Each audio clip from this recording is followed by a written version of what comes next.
I never thought she'd see you two together. Nice to see you again, Traveler and Paimon. Oh, we're not interrupting anything, are we? Not at all. I wasn't in the middle of an interview or anything. I was just asking Miss Kuching about purchasing a kite. A kite? Are you buying some regional specialties to bring back to Fontaine? Well, yes. And... It seems you haven't heard yet. The theme of this year's Lantern Rite is kites. Oh, so that's why Paimon has seen so many floating in the sky. Liyue Harbor is always changing, so it is only fitting that Lantern Rite should change in turn. The Qixing believes it would benefit Liyue to build on our own cultural foundation by embracing the technologies of other nations. After all, it is said that the stones of another mountain may serve to better polish one's own jade. yeah, remember my business meeting with Tianquan Ningguang the last time I was in Liyue Harbor? That's what it was about. But all I really did was use my network to introduce Lady Ningguang to some interesting people. I'm not sure that quite counts as fostering cooperation. In the end, we decided to combine Liyue's traditional art of kite making with Fontaine's mechanical vertical lifting device. Mechanical lifting device? Sounds pretty impressive. But don't kites just use the wind to fly? Why would you need to add something mechanical? Well, you've actually just answered your own question, Paimon. How high and far a kite can fly depends as much on the weather conditions as on the skill of the person holding the string. But as soon as there's no wind, you can only flail about helplessly like a sweet flower medaka out of water. Experience doesn't matter at that point. Exactly. Liyue is now a nation ruled by humans, after all. It's about time we had the power to make a kite fly, don't you think? Plus, the easier we can make it to enjoy, the more people will want to participate. Right? I also thought it was a novel idea. Plus, it shouldn't cost much to do. With Miss Charlotte's help, everything has gone smoothly. Our new mechanical kites are already available to purchase from a stall in the harbor. We're having trouble keeping up with demand. We also gave quite a bit of thought to the price. We didn't want it to be too much more expensive than a traditional kite. Cool! Turns out you two and Ningguang like playing with toys just as much as Paimon! Toys? They're not exactly toys. You see, Miss Kuching? That does seem to be everyone's first reaction. Although kites are one of our most time-honored cultural relics, outside of their use in certain ceremonies, I suppose they're considered playthings more than anything now.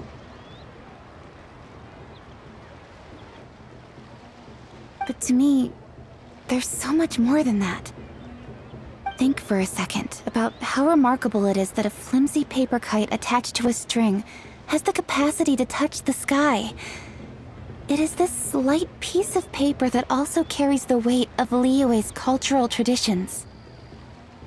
There's an old poem that goes, "O kite born of paper, flying true in sound, a lone traveler wanders, just waiting to be found." In the past, poets from Liyue used kites to symbolize a feeling of longing, or evoke the peacefulness of idyllic rural scenery. If the people of today can derive enjoyment from this activity, they will not only be more likely to better appreciate the tradition, but also... That's the Kuching we know, always thinking 5 steps ahead of anyone else. Well said, Miss Kuching. I've learned quite a bit myself. As long as you're willing to listen, I'm happy to share. I also know quite a lot about the various folk traditions related to kites. For example, whenever a kite blew away, people would say it was the Adepti that summoned the wind to take it away as an offering. That way, you can turn an unfortunate event into an auspicious one. What about something more fun? Do you know anything like that? More fun. Let me think. Oh, I suppose we should first talk about how kites are made. It's another one of our precious forms of traditional craftsmanship. My grandfather told me that back when he was a boy, children learned the art of kite making step by step from their elders. First, you use the thin strips of bamboo to construct the frame. Then, you draw a design of your choice on a piece of paper, paste it onto the frame, and tie on the Then, you look towards the sky and release the kite to soar among the clouds. Some people write down certain names or desires on their kites, cut the string, and let them fly free. Others may place particular thoughts or meaning into the design itself. Are certain designs associated with certain meanings? I'm gonna jot all of this down. Well, for example, kites in the shape of a butterfly typically symbolize freedom, happiness, or the desire to break free. Fascinating. What else can you tell me? The scissored-tailed swallow is the most classic design. It symbolizes good fortune and joyful tidings. Different colors also have small variations in meaning. Are these commonly understood meanings and symbols in Liyue? Kind of like the language of flowers in Fontaine. I believe so. Most have probably heard something about it from their elders at some point. If you're interested, Miss Charlotte, I have several books on the topic that I could lend you. They could be a useful reference. That would be a huge help! Great! Looks like I've got the outline for quite the article on my hands. Perfect! We're gonna take a look around. Then I'll show Miss Charlotte to my home for a little while. I almost forgot. The Ministry of Civil Affairs is hosting a kite flying contest on the night of Lantern Rite. If you're interested, you're more than welcome to bring a kite and participate. The rules are simple. Whoever flies their kite the highest and furthest within the time limit will receive a special honor along with a secret prize. I've already prepared more than enough empty film for the event. I can see the spectacle already. Oh, Paimon was on board the moment you said secret prize. Then I'll look forward to seeing your performance. You bet! See you then!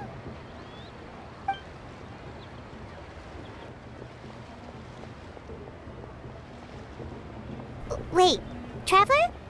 Take a peek to your right. Do you see those two people lurking over there?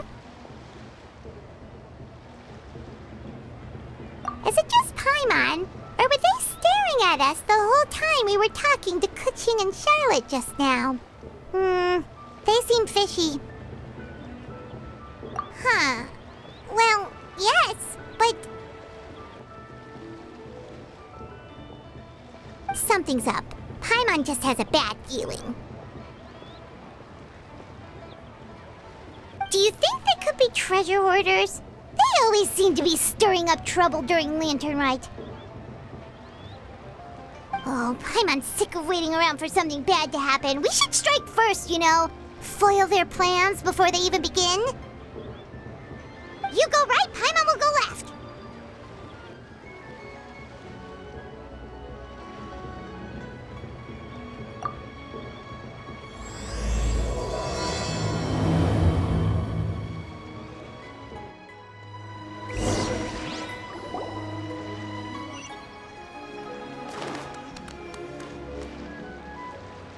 Oh. It is with such an air of urgency that you appear before us. Your comportment suggests you believe us to have committed some heinous crime. Perhaps you could enlighten us as to your intentions. Whoa, where did this fuddy-duddy come from? You should be the one doing the enlightening, buddy. Don't think we didn't notice you eavesdropping. One look and we could tell you were up to no good. Tell us everything, starting with your name. One bears no secrets before two such as yourselves. You stand in the presence of the mighty and illuminated Adeptus, Moon Carver. For the purpose of this foray into the mortal realm, however, you may address one as Hojong. You kidding? That deer's got his head stuck so far up in the clouds, there's no way he'd humble himself down here with the rest of us. You may want to hold your tongue, Paimon. Don't think that Paimon is gonna believe you just because you know her name. Let Paimon guess. You're supposed to be Mountain Shaper, right? Indeed. Mooncarver and myself have descended upon the mortal realm for a visit. The two of you may call me Jiahu. Huh. Looks like you did your research. But in our experience, the harder you try to lead us on, the more likely it is that we've got a big fish on our hands. We'll go straight to the Millilith and have you arrested for impersonating a Adepti! Preposterous! Utterly preposterous! Right! Tell us something that only an Adeptus would know. And it better not be some common knowledge that any person on the street could tell you. During the last Lantern Rite, we gathered at Mount Hulao with Rex Lapis and made use of Cloud Retainer's supreme cuisine machine to prepare bamboo shoot soup. Perhaps you have some recollection? The flavor of that soup was more than enough to whet one's appetite. As such, Cloud Retainer assented to my use of the device beyond that singular occasion, providing other recipes to boot. Since then, one has dabbled in the pleasures of the culinary arts whenever time allows. Dabbled? Upon one's last sojourn to your mountain, did you not immediately attempt to hide the device behind a chunk of amber as soon as one's presence was known? Did one not speak up on your behalf but a moment ago? This is how you choose to repay that kindness? One is simply trying to emphasize the veracity of our claim. That does not mean you should reveal personal matters so readily. They might think one bears no difference from Cloud Retainer. Forget it. One does not have the breath to waste on such petty trifles. That might have been more detail than we needed. Seems like you two are the real deal, and Paimon's sorry for suspecting you. But, for beings as forgiving as yourselves, this is just water under the bridge, right? You indeed have an agile mind. Cloud Retainer was not mistaken in her high estimation of you. Paimon's still curious about something. It's just... Paimon can understand why Mountain Shaper is here, but why did you decide to come to the city, Mooncarver? It's not really your thing, is it? It is but an inevitable eventuality. Long have the mountains remained strangely idle since Cloud Retainer's move to Liyue Harbor. With Lantern Rite near at hand, one would expect Cloud Retainer to provide us with an account of the festivities in advance. Yet to this day she has failed to appear. Cloud Retainer is hardly the forgetful sort. One must never rest idle in the face of that which demands action. And since our acquaintances dwell in Liyue Harbor, we had to travel here in human form to avail ourselves of their aid, Cloud Retainers in this case. But a moment ago, one heard you speak of a mechanical kite of sorts.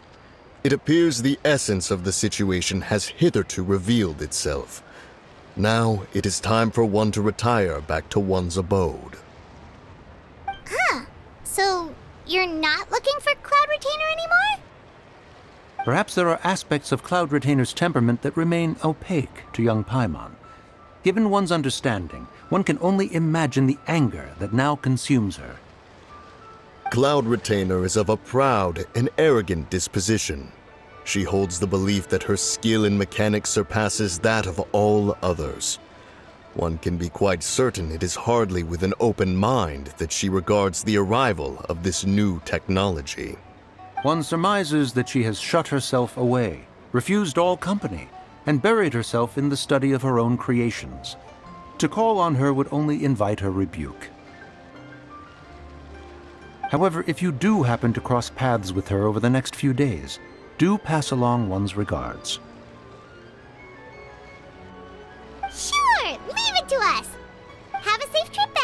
enjoy the scenery, and happy Lantern Rite! Thank you for your kind words. We shall now depart.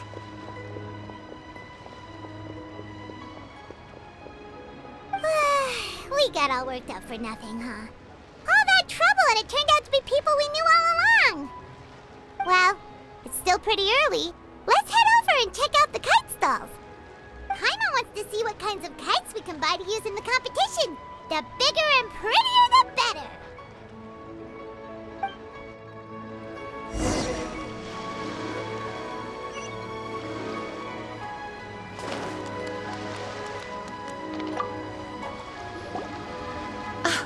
Welcome! Are the two of you looking to buy a kite? Would you like me to go over the different designs?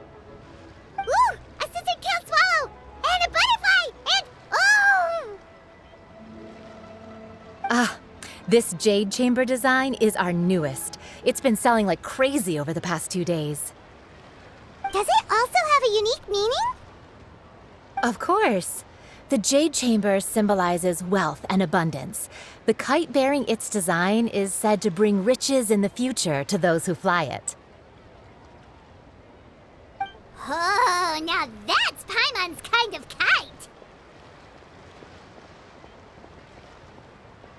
I apologize for the interruption, but are all your wares in order, Miss Genuine? Yes, they're just over there. The paper, bamboo, and dyes. All the necessary kite-making materials. Wonderful! I'll pack them up and get a guard to deliver the goods to Yilong Wharf for you. Yilong Wharf? Oh, wonder what that place is like during Lantern Rite. Paimon would love... Well, if the two of you are interested in going to Yilong Wharf, then could I trouble you to find Gaming and deliver these goods together? Is Gaming the guard you just mentioned? Well, yes. The communications office handles shipments and transports around Liyue. He works for the Secure Transport Agency, one of our sub-organizations. The problem is, many of my colleagues have taken leave during Lantern Rite to spend time with their families. So, our available workforce has seen a dramatic decrease recently. If you were willing to help out, then I could get a head start on my next appointment. You do seem really pressed for time. Of course. Hard work deserves ample rewards.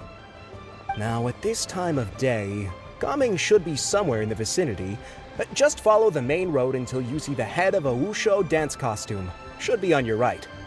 Be sure to come back if you'd like to buy a kite. I'll even give you a discount.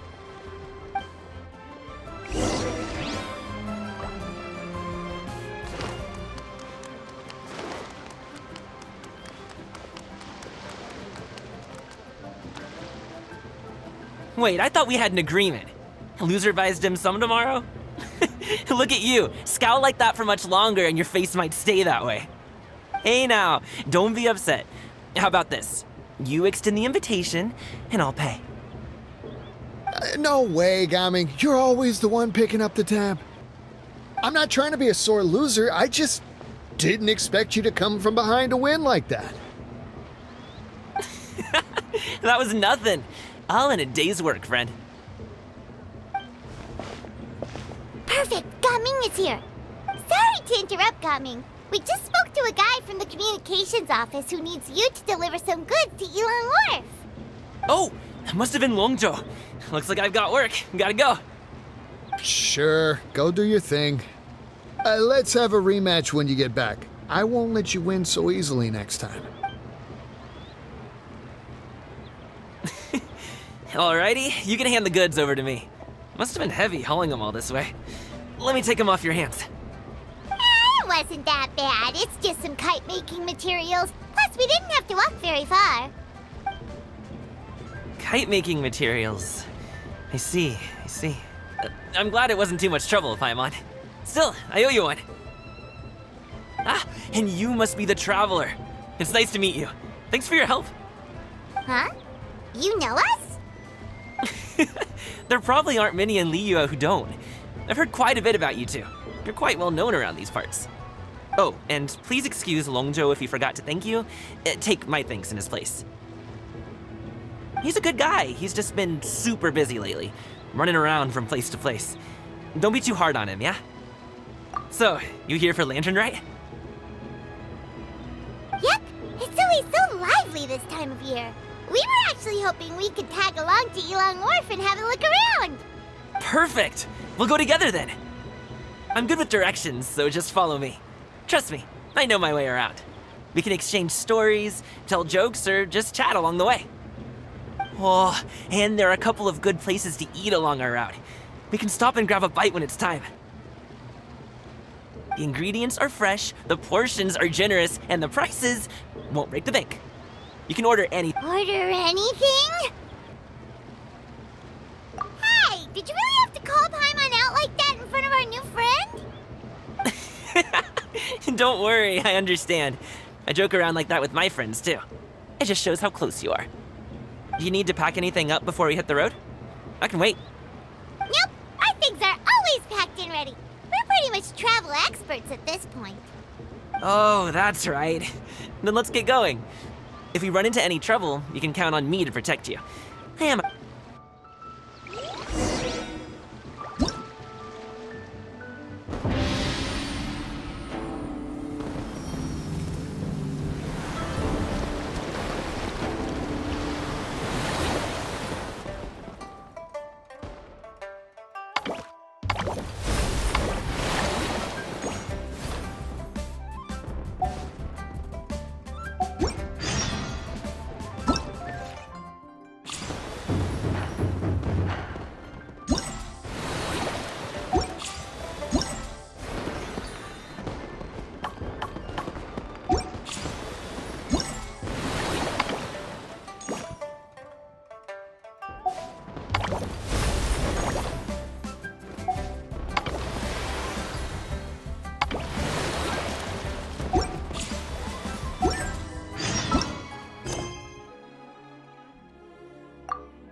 Ooh, the docks are just a bit further.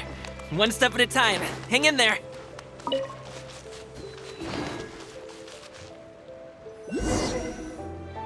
Wait, get behind me. I'll handle this.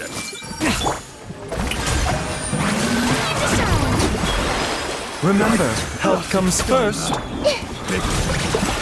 Test subject. Congratulations! Another test.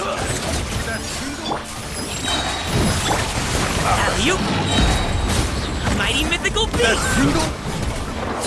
Congratulations!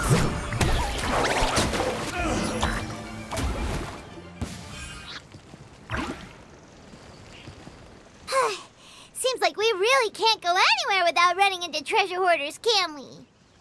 Yeah, it's not uncommon for deliveries to get intercepted. That's why this job needs guards like us. Paimon was impressed by your moves back there. You seem like a real pro at your job. Oh, that's not a skill I learned on the job. It's just a hobby. Have you ever heard of wushou dancing? Really? Wushou dancing is famous in Chenyu Vale. Performers might be invited to promote the opening of a business or to spread good fortune during a holiday season. But I must admit, it has nothing on the popularity of the Liyue opera. I'm also well aware that people in Liyue Harbor aren't exactly jumping at the chance to watch wushou dancing. So it's not something I do full-time. Huh? You have 2 jobs? How do you have the energy to do all that? It's not that tiring. You just have to take a rest. Ah, Paimon gets it, so you must sleep a lot then. Not really. Just yesterday, I stayed up all night playing cards. Oh. Let's go. The docks are just up ahead.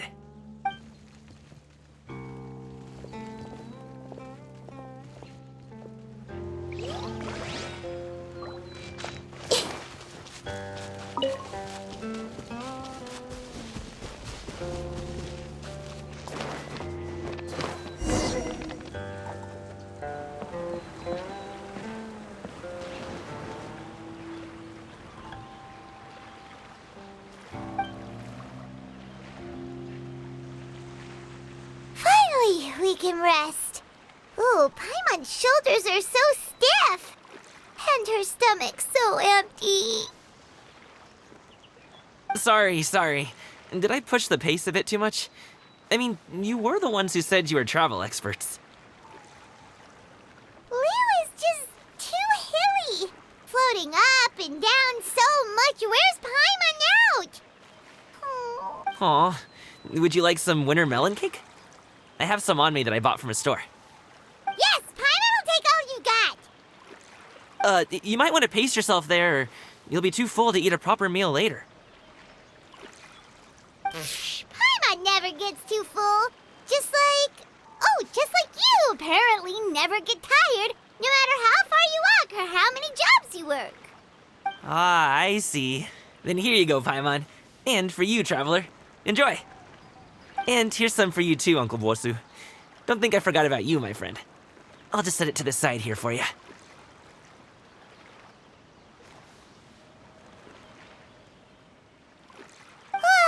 That hit the spot. Paimon thought she was going to starve to death for a minute there. That close of a call, huh? I've been eating winter melon cake ever since I was a kid. You can buy them from all sorts of places, whether it's a small vendor on the side of the road or a big restaurant in the city. But each place produces cakes with a slightly different flavor. If you like these ones, I can give you the address of the shop I bought them from. I'll just have to check when we get back. Oh, all my jabbering must be making it difficult for you to enjoy the scenery in peace, huh? Don't be afraid to tell me to zip it for a little while, okay? Really, I won't be offended. It's okay. Paimon is kind of enjoying listening to your chitter-chatter. Aw, a fed Paimon is a happy Paimon, huh? Hey, Paimon can be in a good mood anytime she wants.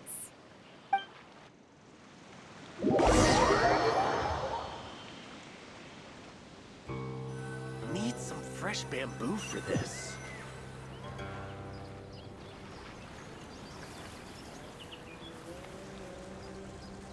Woohoo! We're here! Don't forget your things, and watch your step as you get off the raft, or you're in for a swim.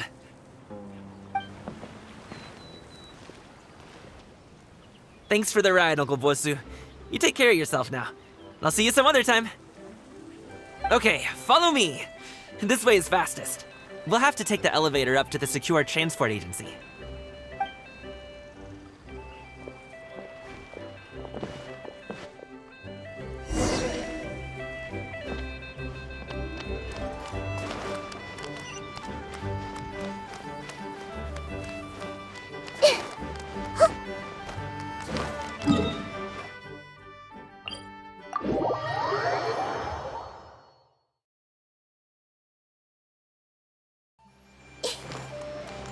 Hey!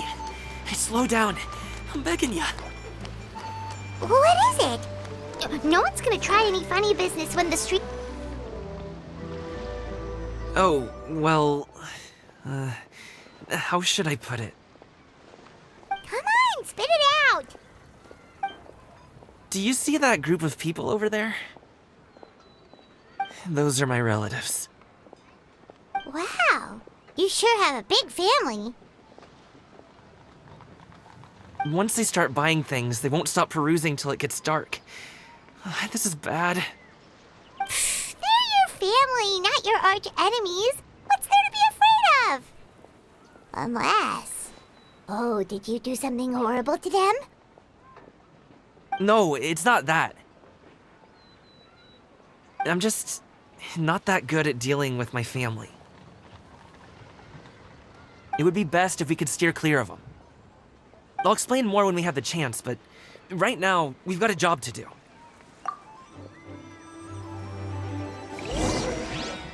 The left side looks pretty packed. Let's go straight. Slow and steady wins the race.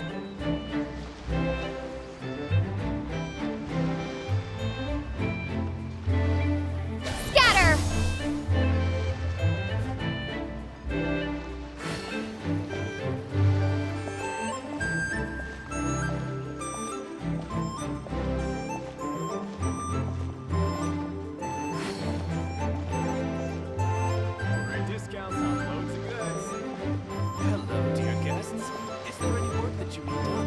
let's wait here for a second. Maybe my aunt will leave.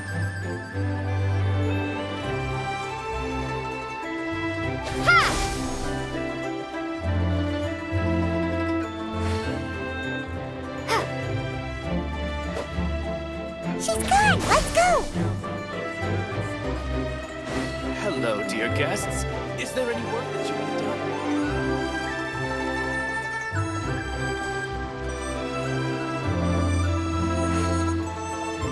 Turn left! Run!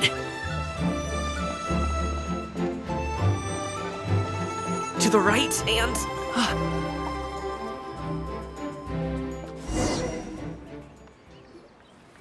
Wow, you guys are good. I'm impressed. That was nothing. It was a piece of cake. Oh, winter melon cake to be exact. You really liked it, huh? Ooh, you know what? I'll buy you a whole bunch and pile them so high you could swim in them. As long as you don't wind up drowning, Paimon. Hey, Uncle Yuegui. These are my friends, the Traveler and Paimon. They came to deliver some goods with me. So, I guess I'll go ahead and take these over to Uncle Yongzan then? Yes, thanks for your hard work. I should thank you both for your trouble as well. Please take a seat and rest for a bit. I'll prepare some tea. No need. We'll be off soon anyway. Hey, we're already here, aren't we? No harm in taking a load off for a bit. Plus, I know the Secure Transport Agency has some great Songhua tea stashed around here somewhere. I promise you, one sip and you'll be hooked. Anyway, you just sit down and relax, Uncle Yuegui. Who would I be if I just sat here and let you go through all this trouble? Leave this to me. I have to be up and about to drop these goods off anyway. What's a little extra time on my feet? Oh, you aren't too picky, right, Traveler? I know Paimon prefers things on the sweeter side, so I won't steep the tea too long. And I'll add some dim sum pastries on the side. Aw, you noticed what Paimon likes? How long have you two known Gaming? Oh, not long at all. We just kind of tagged along on his trip to Yulong Wharf. He's just a super welcoming guy. We became friends, you know, just like that. That's just how he is. He's the attentive sort. Really knows how to look after his own. A while ago, one of our guards had to take off work. Said his joints were hurting due to the rain. Gaming personally went all the way to Boo Boo Pharmacy to get some medicine for him from Dr. Baiju, then traveled through the night to deliver it back to him. That young man has such a good head on his shoulders. How can anyone not love him? I mean, there is his dad, but, well, ask anyone else. Uncle Yongzan says he doesn't have the personnel to spare for this delivery right now. So what do you think, Uncle Yuegui? Should I go ahead and deliver it instead? It feels like we've troubled you enough already. It's kite-making materials, though. Could be for a kid. I'm sure the sender wants it delivered before Lantern Rite. Oh, by the way, here, have some tea. All right, then. Deliver it if you want to. Ooh, are you free in 2 days? How about we grab some dim sum from Shinya Kiosk? My treat, and don't even think about trying to pay. Whoa, that's way too generous of you. Don't mention it. Just think of this as a thank you for all your help. Besides, the thing between me and my family, it's a long story. It might take some time to tell. Sounds good. Paimon never says no to free food. All right, then I'm off. See you in 2 days. Oh, and Paimon, make sure not to eat too much before then. Don't say... Is he underestimating Paimon? She's just gonna have to show him how much she can really eat. Anyway, is Gaming's family situation really that complicated? He has such a happy-go-lucky personality. Plus, he's an enthusiastic and diligent worker. It's hard to imagine a guy like that being troubled by much. How should I put it? Since he already plans to tell you himself, you don't need an old man like me to add my 2 cents.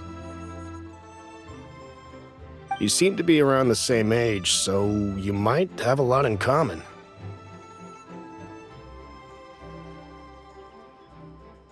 Perhaps you could help him talk things through. Consider it a favor to me.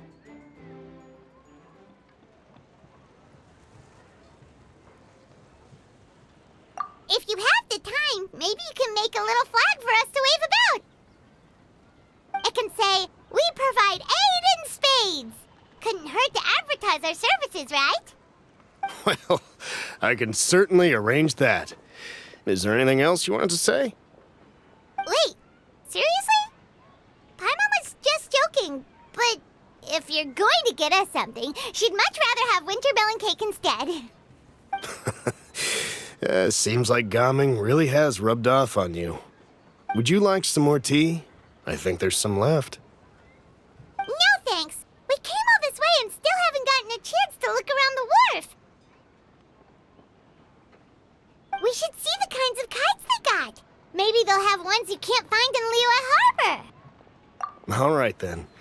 Please do let me know if you'd like more tea. You're welcome to stay as long as you like.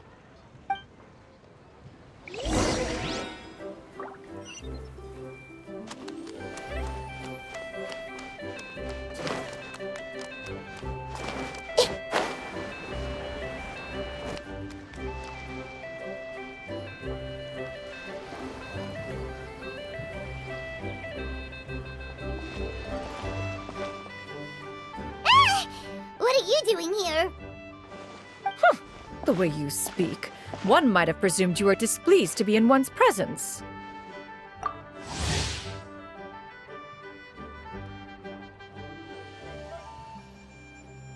Take note, Paimon. You could learn a thing or two about how to respect your elders. Ugh, starting on the elder stuff already, huh? Shouldn't you be back in your cave tinkering away at some kite-related thingamabob or something? What brings you out here? And what's with that huge box next to you? Ah! Paimon gets it. You're here to do some shopping, aren't you? And what of it? The Qixing's decision to integrate Fontanian technology into said kite-flying competition is of no consequence to oneself.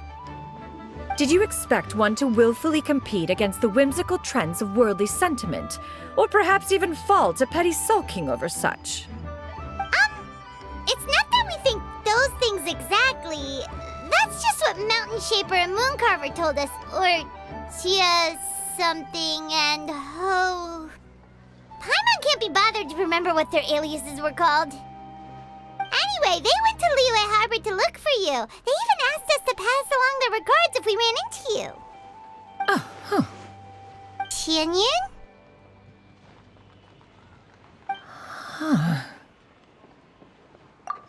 It appears time has quite flown since one's arrival in Liyue Harbor.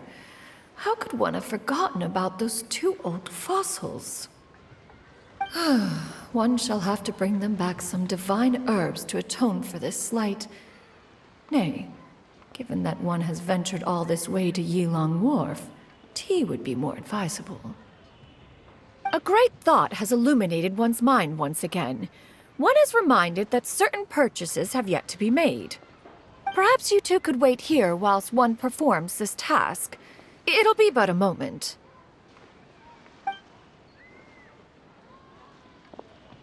Huh? Wait, here? You're really just gonna ditch us here to watch your stuff? Oh, that woman really just does whatever she wants. Hey, not you too, Traveler! Oh, all this Paimon ditching is super not appreciated. Just come back soon, okay? Paimon doesn't want anyone to try and steal his stuff. Welcome. Please have a look around. We only sell teas of the finest quality, sourced directly from Chaoying Village. Might I recommend the Sunglo variety? It's one of our specialties. Now, that sounds promising. One will bring some back for those old fossils, and all will be well. 2 boxes will do. Wonderful. By the way, we're actually running a special Lantern Rite promotion. Buy 3 boxes, get 10% off 4 boxes will net you 20% off. 20% off 4 boxes. This merchant strikes a fair bargain. One might as well give some to Morax and Ping too. Then 4 shall suffice. I see. Are you intending to give these as gifts? If so, perhaps I can interest you in these exquisite gift sets. Buy 10, get half off. Look at the magnificent design, and the red ribbon gives quite the festive flair, don't you think? Such a gift would be sure to impress any lucky friend or family member. 10 boxes. Seems rather excessive. But if one factors in the conqueror of demons and one's disciples... 10! A nice round number, don't you think? Of course you do. I'll even shave a little extra off the price for you. That is agreeable. I will have these boxed up then. Of course, right away. I see you have quite the eye for fine items, mademoiselle. Perhaps some of my wares might also be of interest to you. I'm a toy merchant from Fontaine. You'll get nothing but the finest and most intricate clockwork toys Mora can buy here, each one sure to be a source of endless amusement.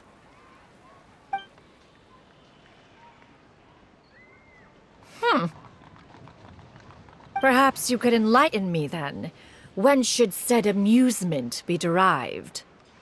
Well, that is, of course, best understood by playing with them yourself. If you could wait just a moment, I can bring one out and give you a demonstration.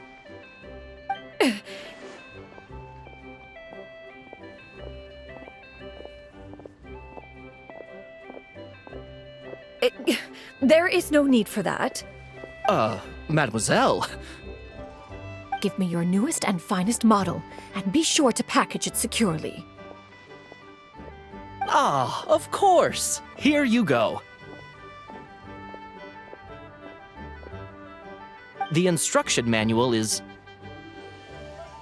I can do without, thank you.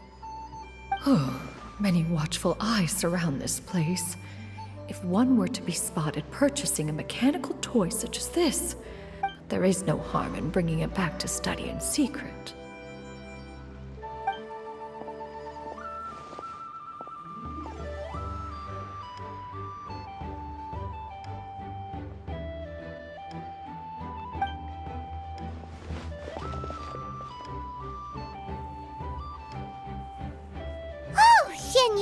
Did your shopping go smoothly?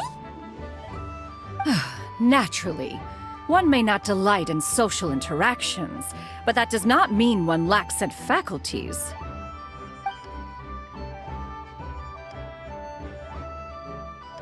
And you two? Are you not here to purchase things? We just haven't had time yet. It doesn't look like there are any kite stalls around Yilong Wharf, but it does look like there are lots of goods from Fontaine. You are also planning to participate in the kite flying competition, then? One means to say, you along with all the other youths. One has been entreated to share one's kite-making expertise, and indeed, there was little one could do about such persistent supplication. One had no choice but to acquiesce to these requests, and thus, one will be organizing a kite-making workshop to provide personal instruction in this art form. Oh, who will be participating then? Shuyu, Shenhe, Ganyu, and Yayo. Wow, that's quite a few people. Also, this is all pretty well, Xinyun, but it's not like you have to make your own kite to participate in the competition. You can just buy one ready-made and call it a day. Ha! You speak of those equipped with the mechanical lifting device, do you not? 'Tis nothing but a crude piece of mortal machinery. The mechanism that one has developed was the fruit of millennia of meticulous study. Let us not speak of the source of the mechanism's power, but rather its structure. It is composed of materials as light as bamboo and as strong as iron. This composition grants it the lightness of weight to ascend into the sky and the durability to follow the wind for many a mile. It is built with a series of intersecting rods that... Never mind. It is unlikely the two of you will understand, even should one expend the effort to explain. One is better off saving one's breath. It sure seems like you want to talk about it, though. So, will you be attending the workshop or not? Huh? Wait, you've been trying to invite us this entire time? All right then. No need to prepare the materials in any case. One has it all sorted. Arrive at Mount Outsong in 2 days. I shall be expecting you around midday. Are you leaving? Don't you want a guard to help you with that big box of yours? Surely you jest. One goes as one pleases. For what reason would one need to rely on another?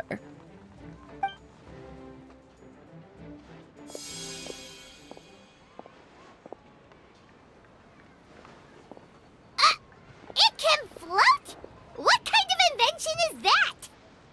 One calls it the floating toting device. Huh. She seems pretty proud of that one. Look at her walk down the street. She seems so confident, but everyone around her is looking at her all funny. Paimon wonders... never mind. But anyway, that box of hers seems to be full of those mechanical lifty thingamabobs. Not that Paimon was peeking or anything. She just, got a bit unsteady for a second and accidentally brushed the embroidery on top. And wouldn't you know it, all the stuff inside almost came bursting out. Paimon even went out of her way to keep it all together. All Paimon say is that Chenyu sure does try hard to save face. What did she call it again? A crude piece of mortal machinery? Paimon bet she just can't wait to take it apart and see how it's made. Totally. We should probably act like we didn't see anything, though. You know, in consideration of her feelings and all. After all, that is the propriety with which one should comport oneself when it comes to an...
Paimon has never had dim sum at Chenyu kiosk before, but it should be quite the feast for sure.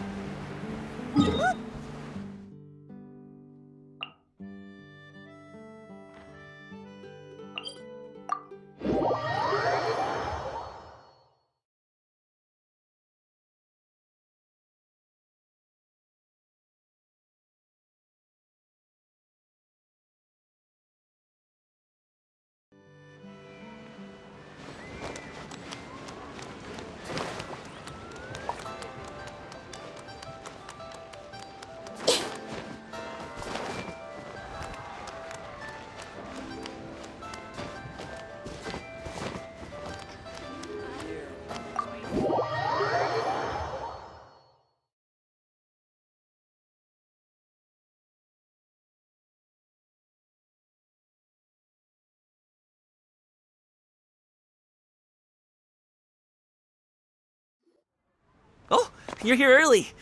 I just ordered. The food should be out in a second. Sit down, sit down. Let's all take a seat. Here, hand me your cups. Oh, thank you. Wait, you weren't supposed to drink that, Paimon. That was for you to rinse your utensils. That's a thing?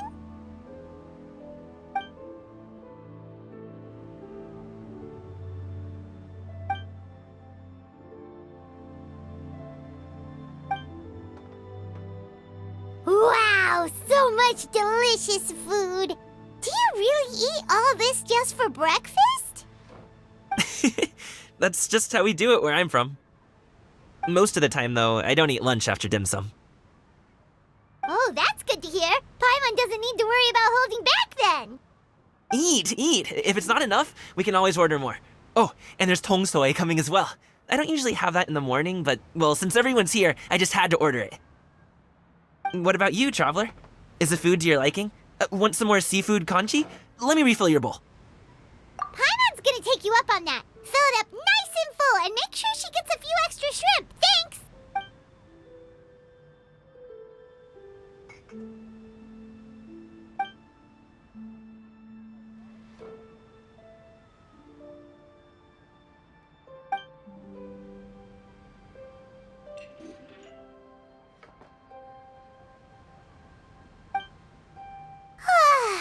So full.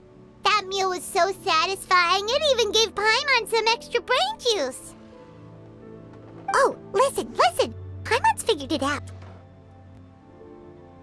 Let's think about this for a second, Gaming. You invited us to this awesome restaurant and ordered a whole table full of expensive dim sum just for the three of us. Well, you must be hiding the fact that you're some young master from a rich family. That would explain why you try to keep your friends and family away from each other. Are you confusing me with Xingqiu? Huh? You know Xingqiu? You sure know a lot of people. Well, when you're on the road as much as I am, you hear all sorts of rumors. Sometimes they're true, sometimes they're not. What it comes down to is being able to tell the difference. More often than not, that means knocking on some doors to find out for yourself.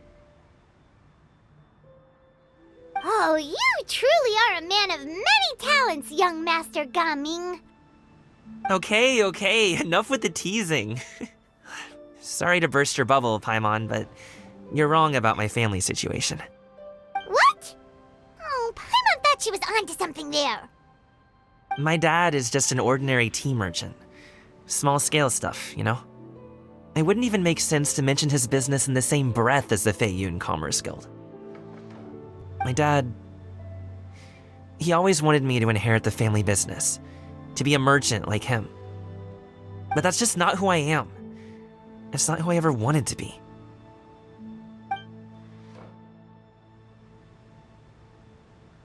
Have you ever talked to him about it? You know, about your interests and aspirations and stuff. Of course I have. I told him I wanted to be a wushu dancer. That I wanted all of Tevat to see what I could do. According to my dad, though, that wasn't a real job. Just a child's pipe dream. Oh, that's terrible. I'm sure he thought I would come around eventually, but wushu dancing has always been the only thing I wanted to do. One day, he tried to get me to visit some other tea merchants to start building the right relationships, but I refused to go. We got into a huge fight. We were this close to throwing hands. In the end, I was so angry that I ran away from home. Don't get on my case just yet, okay? It's not like I think I'm completely without fault. No, I know that it wasn't the right way to go about things. But my dad's stubborn. No matter how hard I tried to convince him, it just went in one ear and out the other. There was no changing his mind. I knew talking would only get me so far, but if I made it big in Liyue Harbor, the results could speak for themselves. Gaming. But I'm sure you both already know how that's going. Wushu dancing's just not that big in Liyue Harbor. In the past, I would go door to door from store to store, asking if they would be interested in hiring a performer. Most times, I wound up eating nothing but humble pie. And you can't just rely on dreams to put food on the table, right? So, I found a job as a guard to make some money.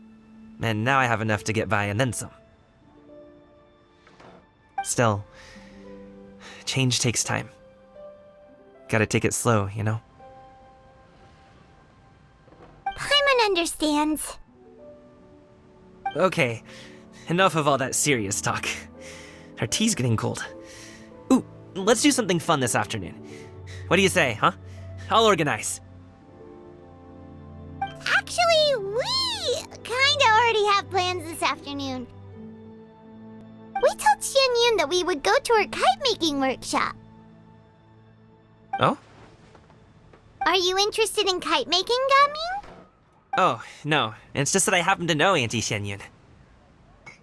That title certainly humanizes her a bit. Oh, I know that she's an adeptus. I met her during a delivery once. But hasn't she been in the city lately?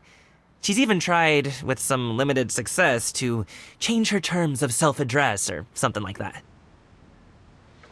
She came to see me a few days ago to ask about luminescent dyes.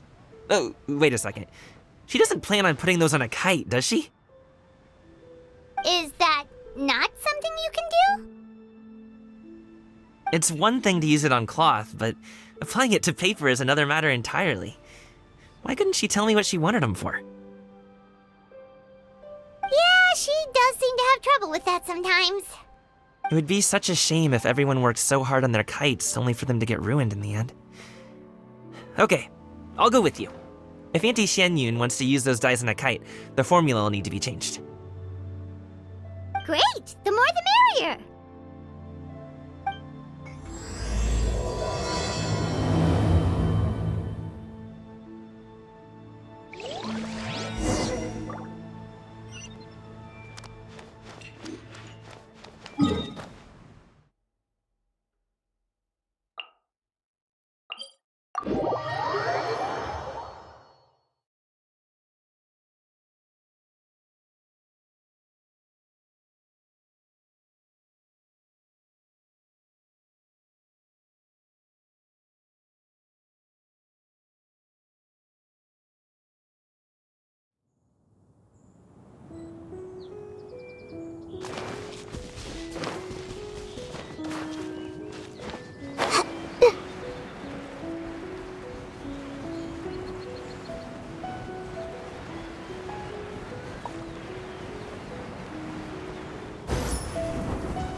Wake up! Some friends have arrived! Hello, friends.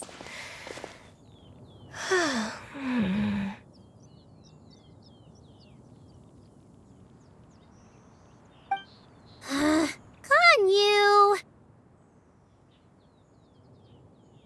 Oh, I have some mint oil. Perhaps we should try that. A guest at Wanmin Restaurant recommended it to me. I've tried it.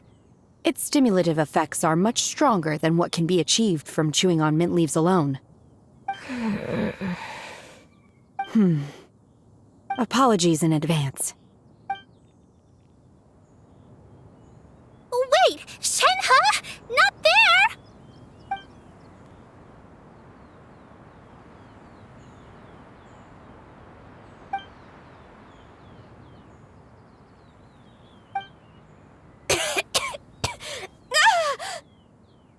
See? It worked. She's awake. Are you okay, Ganyu? Do you need some water? Or maybe something to eat? I'm fine. I just feel chilly all over. Huh. Was it that effective? Chilly, huh? Master always says a cool head leads to a calm heart. So, does this mean that heat's what we need to help you, Ganyu? Paimon doesn't think that's what the expression means exactly. I feel a bit better now. Was I asleep? Must have been around the time I usually take my midday nap. Did you not sleep last night? That does seem to happen to you often. Perhaps you should come work at Wanmin Restaurant with me. We get off at 10 on the dot every night without fail. I could never. I'm sorry. I seem to have missed your name. You are... Me? My name is Gaming. I work as a guard for the Secure Transport Agency. Gaming. The name sounds familiar. I believe I've heard your name mentioned around the Ministry of Civil Affairs. People tell me you're an extremely enthusiastic worker, and you are very generous with your help. Well, you know me. Or, I guess you don't. My name is Ganyu. This is Shenhe, and this is Yao Yao. It's an honor to finally meet you all. Oh, you must be here for Auntie Xianyun's kite-making workshop, right? Yes. I have neither made nor flown a kite before. As long as Master is willing to teach, I am willing to learn. Me too! I want to participate in the kite flying competition with my best friend! Plus, it's more meaningful if you make the kite yourself, right? Your best friend didn't come with you? Well, Chi-Chi's been super busy helping Dr. Baiju lately. I'll meet up with her later and give her a huge surprise. Oh, I also brought bandages and ointment with me today. It's easy to cut yourself when working with bamboo, so I thought I should come prepared. Wow, you're really thoughtful. As for myself, I'm afraid I lack some of my companion's enthusiasm. I was originally planning to buy a ready-made kite and just enjoy the festive city atmosphere with everyone. But Cloud Retainer is always going out of her way to look after her juniors, wanting us to have the best there is. She always puts us before herself. It was so thoughtful of her to arrange this workshop, so I simply couldn't let such consideration go to waste. My motivation for being here might be a little different, yes, but I'm ready to put in just as much effort as everyone else. Well, we're all here, but where the heck is Xianyun? Shouldn't she be here by now? Who is it that speaks of oneself in such an ill-tempered tone? Oh, come on! You clearly heard Paimon! Master stopped to buy grilled tigerfish to share with everyone. Come get it while it's still warm. Oh, Paimon, sorry, Miss Illuminated Bird! Paimon always knew you were the smartest, coolest, and prettiest Adeptus. Someone as wonderful as you is sure to have brought enough for Paimon as well, right?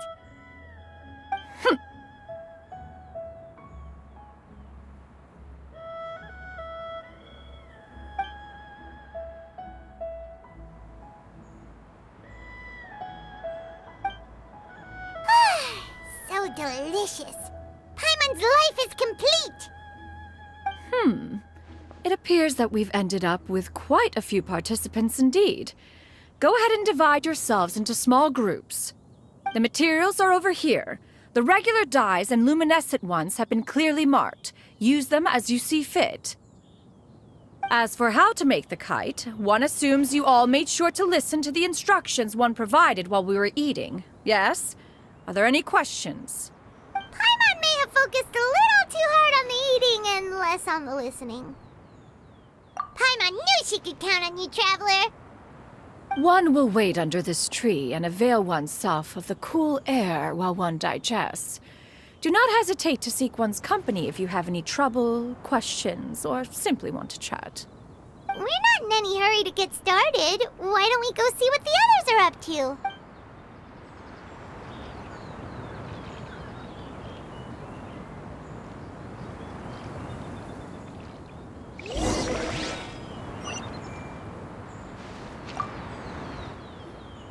Hey, Gaming! Want to team up? Huh? But I have to participate?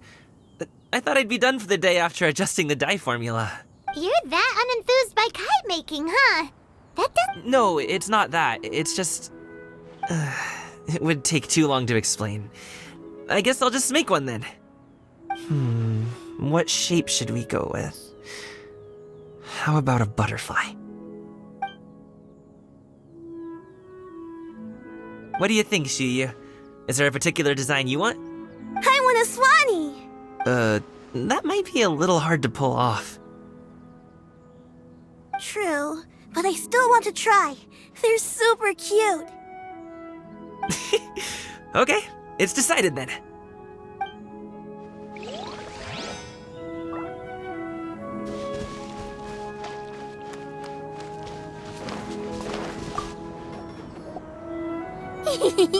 Auntie Cloud Retainer, look!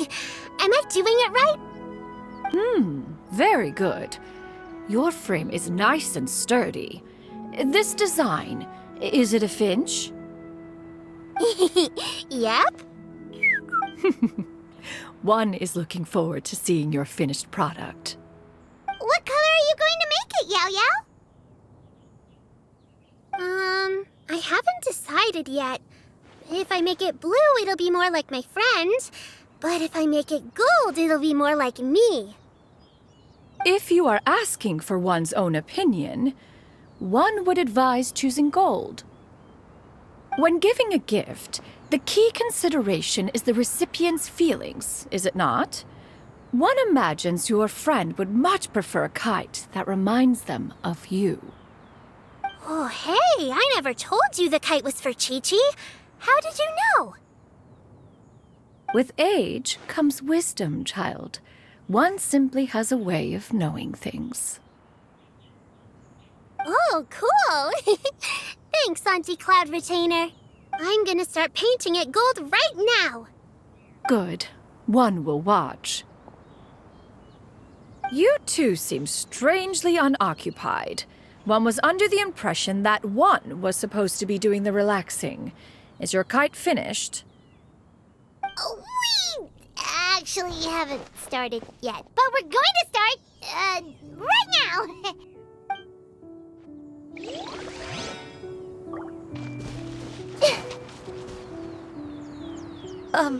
Shenhe, it would be great if you could refrain from putting things on my horns from now on. They're really quite sensitive. I see. My apologies. I shall remember that in the future. Thank you. No harm done. Good. Could I touch them just once more, though? No oil or anything this time. I've just always wondered what Miss Ganyu's horns feel like.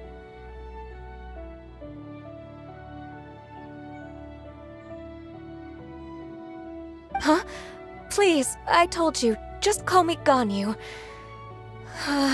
Well, all right. Just be gentle. Firm to the touch with no discernible temperature. Oh, not unlike certain medicinal plants I've eaten before. Oh, still, Ganyu appears to be shaking like a cat whose whiskers have just been touched. I should stop.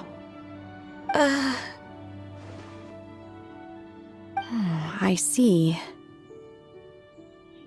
Then I'll apply the oil to your forehead next time. Oh, no need. I'll just refrain from taking afternoon naps outdoors. Anyway, we should probably get started on our kite. It won't be long before Cloud Retainer comes to check on our progress. Perhaps we should... Okay. Well, they seem to be getting along swimmingly. Let's not... We should get started on our kite now. Let's go.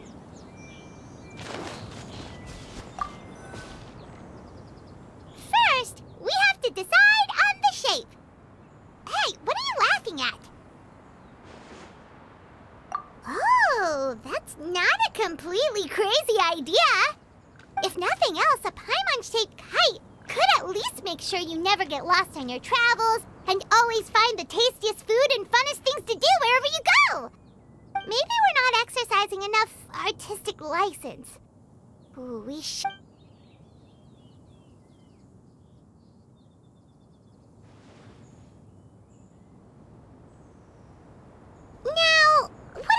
mission should we give her, since the kite is going to be flying super high in the sky?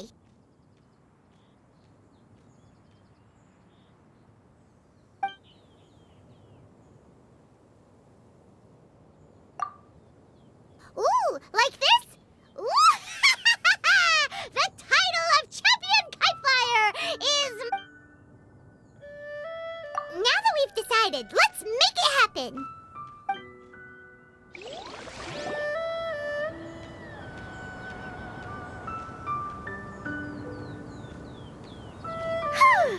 It's done! Paimon has to say, Kite Paimon might even rival real Paimon in terms of cuteness. Now we just have to attach the string, right? All right, gather around, everyone. Oh, Shenyun's calling us!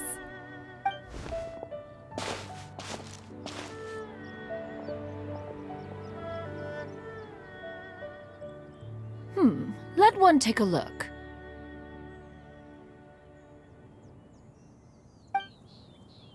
Wow! Ganyu and Shenhe made a scissor-tailed swallow. It's so pretty. Yep.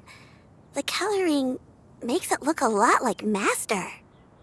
If the tail wasn't split in two like that, it might even be a spitting image. If you look closely, there are a few spots where the colors go outside the lines. Did you doze off while painting it, Ganyu? I did the painting. I stared at the paper for quite some time, but I simply could not recall the coloring of any bird. Except Master. Or should I say that I'm too familiar with her crane form? Even when she stands before us in human form, all I can see is blue and white.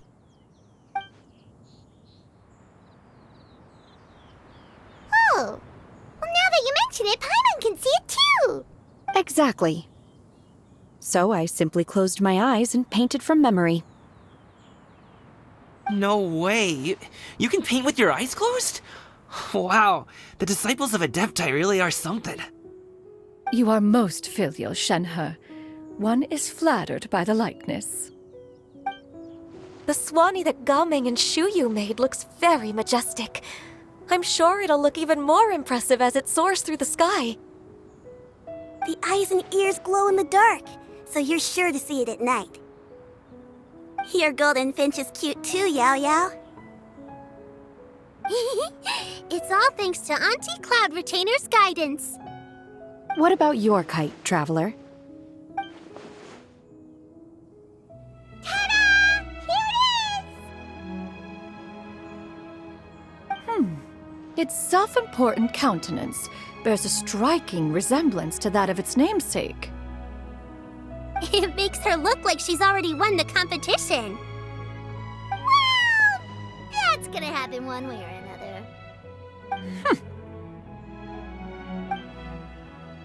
Is that the Jade Chamber? Oh?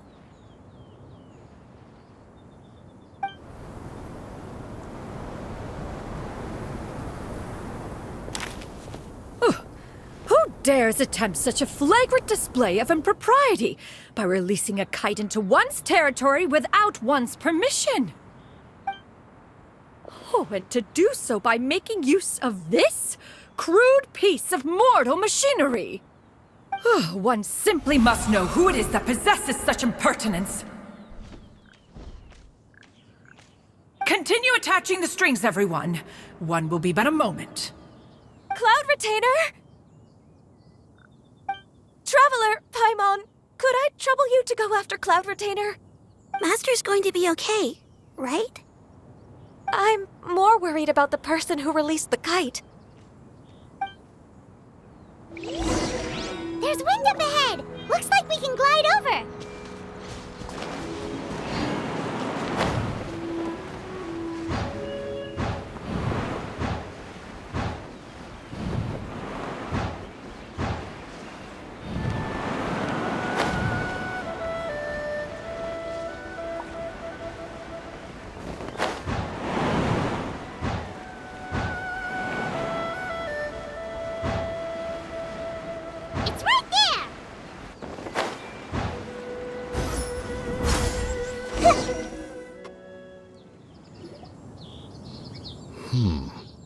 This Fontanian device of mechanical motion is quite curious indeed. Now is hardly an opportune time for your musings. Someone among us was not sufficiently attentive, and now the kite has vanished. Calm yourself. Do you have any recollection of its last location?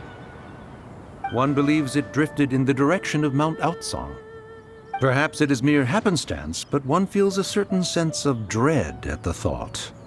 Your concern is misplaced, surely. Cloud Retainer is either in the city looking after her disciples, or secluded in her abode attending to her research. She will not notice that kite. On the subject of said kite, however, one simply must remark on the genius of its windlass lift technology. One cannot help but surmise that its ingenuity rivals that of Cloud Retainer's creations. Still thy tongue. If Cloud Retainer were to hear you profess such a thing, we can both say farewell to any further use of the Supreme Cuisine Machine. One presumes that this kite belongs to you. Huh? Regard the situation with which we are now confronted. This is all your fault. One's fault? One seems to recall that releasing the kite was no solitary endeavor. Say something, Mountain Shaper. Surely you can think of something to appease her. Further explanation shall only fan the flames of her wrath. It would be better to stay silent and retire at the earliest opportunity. We can hardly avoid her forever. That may suffice during Lantern Rite. But what about the Moon Chase Festival? Sooner or later, she will discover our true identity. Hello? Go retrieve the kite. Absolutely not. You retrieve it. That is not our kite. Oh, so an adeptus such as oneself is mistaken then? Ah, you're an adeptus? Please forgive us for any impropriety. I truly possess no inkling of who could have released a kite into your esteemed domain. Pray, who could be responsible for such wanton behavior? Verily, verily, we were but delighting in the surrounding scenery. This locale is home to such exquisite... mint! Well, and if that's all, then we'll just be on our way. We finally caught up. You sure do fly fast in your illuminated bird form, Chenyu. Mooncarver? Mountain Shaper? What are you doing here? You!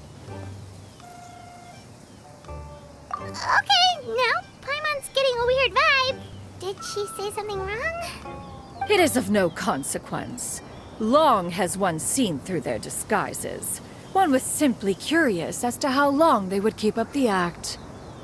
Then you are not angry? How could one feel anger at the sight of two old friends enjoying themselves? One is also well aware of how enticing these city novelties can be. We were simply consumed by a fit of festive spirit. Seldom do we get the opportunity to partake in the delights of the times. However, we are far from being as adept as you in matters that require a deftness of hand. No worthy kite could be born of our own making. Thus, we could only take the convenient route, so to speak. Your prowess in mechanics is unparalleled, Cloud Retainer. You wield the wind and waves themselves. Your singular talent stands unmatched across the land. Of this, we are well... One has guests to attend to. We will have to convene again some other time. Traveler, Paimon, do try to keep up. We're leaving already? All this flying from place to place is wearing Paimon out.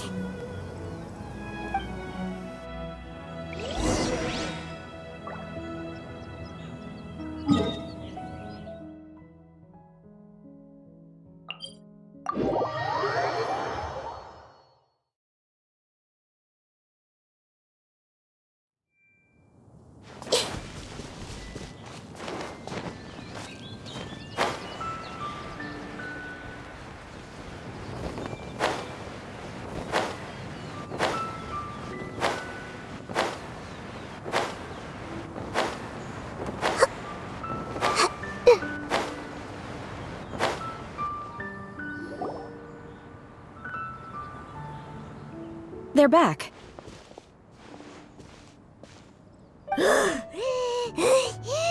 Paimon's pooped.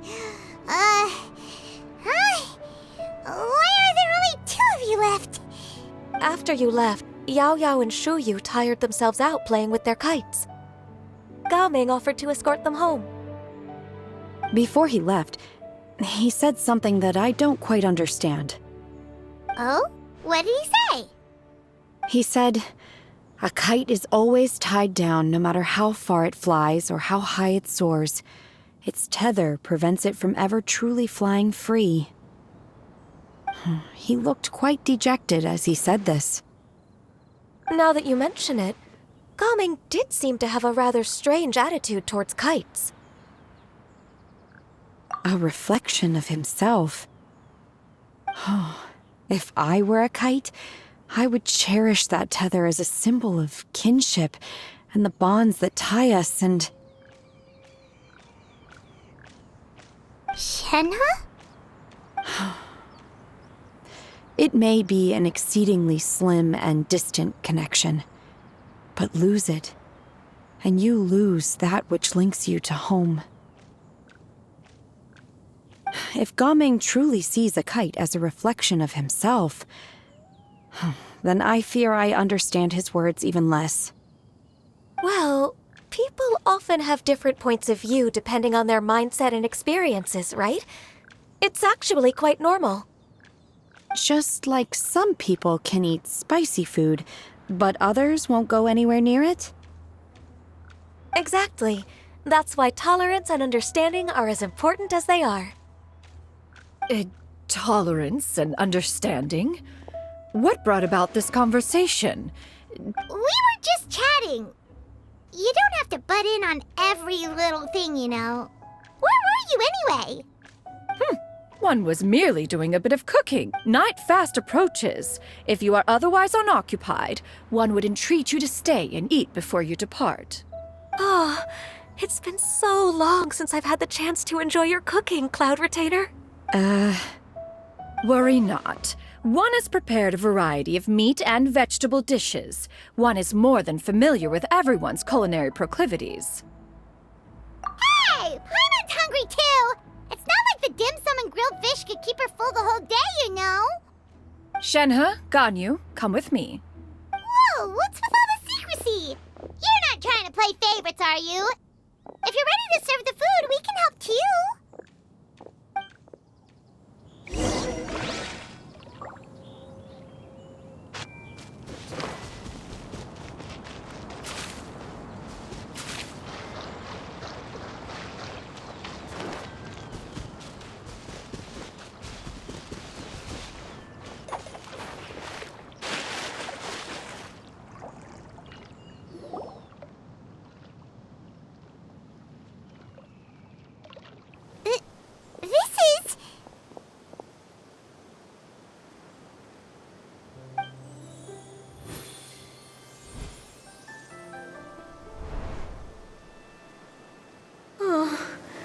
I can feel the wind brushing against my legs. This is a bit embarrassing. Is the headpiece secure? I should have asked Cloud Retainer to check before I stepped outside.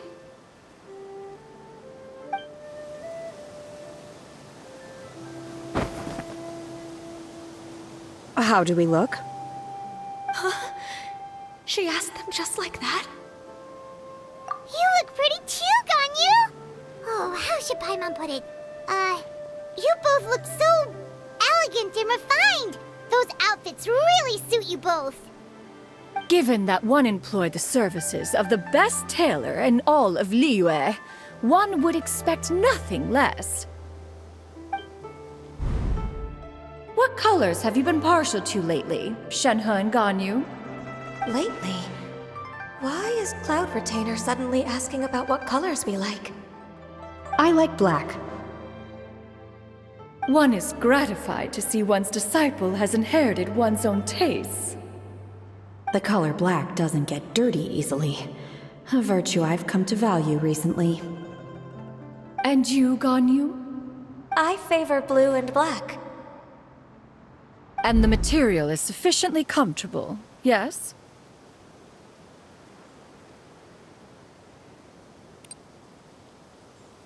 Yes, very. I simply cannot thank you enough, Cloud Retainer. For this gift. And the kite, too. Thank you, Master. One is content as long as you are pleased with the gift.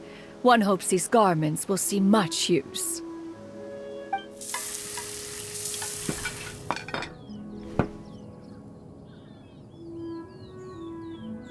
Seems like your supreme cuisine machine is just getting better and better, Xianyun!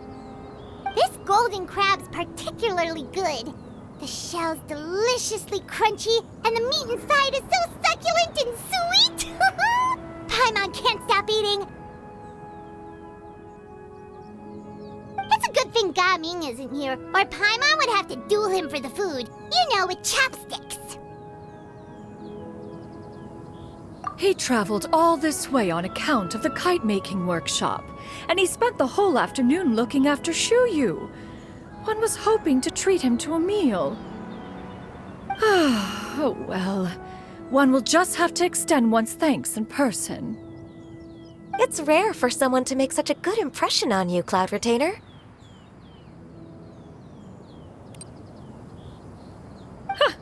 One has high standards. He appears to be a young man of much merit, and one is not the type who would see such potential squandered. It appears that he wishes to break free from the kite string that tethers him. Kite string? Huh, what strange metaphors you speak in, Shenhe. Ever since you returned from one mean restaurant, your turns of phrase render one at quite the loss. Where do we even begin? Oh, do you know about the conflict between Gaming and his dad, Xianyun? One has only heard that the two are not on good terms. He ran away from home and hasn't been back since. Oh? Ran away, you say? Oh. One believes we would all benefit from a more thorough retelling. Oh, okay. Paimon just hopes he won't mind.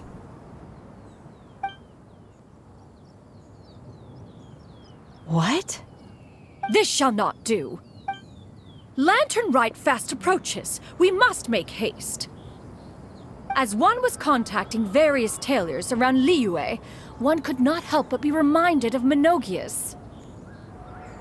He possessed a singular talent for clothing design. He had an exquisite eye, not just for fabric selection and color pairing, but also for what accessories could best accentuate a garment's overall styling. At a gathering of Adepti, Bonanis once complained in secret to some of the ladies in attendance that the skirt Menogius made for her was too long and impractical, lamenting that it would only hinder her in battle. However, when one asked Menogius' opinion, he remarked that the train of the skirt would serve to enhance her adeptal countenance by exemplifying a certain elegance. Menogius was that type of person. When it came to topics relating to garments and accessories, not even Rex Lapis could best his stubbornness. And later...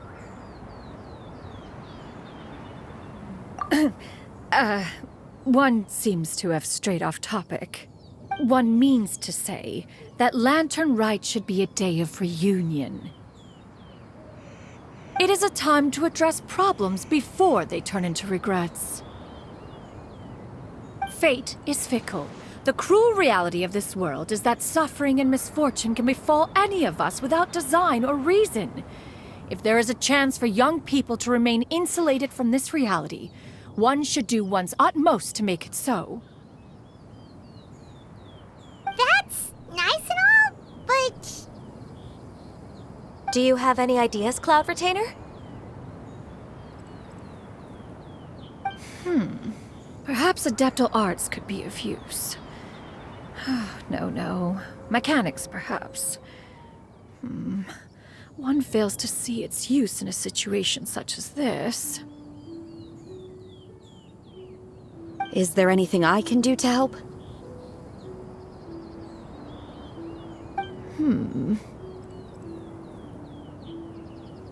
Combining our efforts is a fine idea indeed.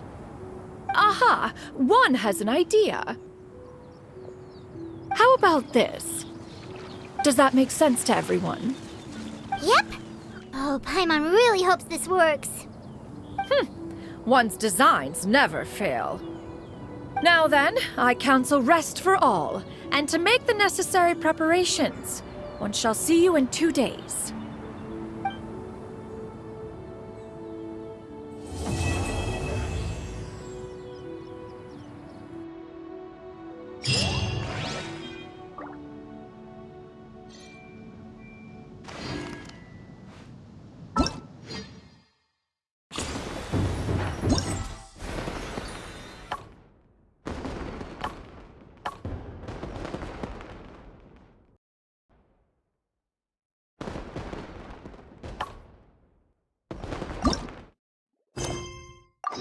Something on your mind again?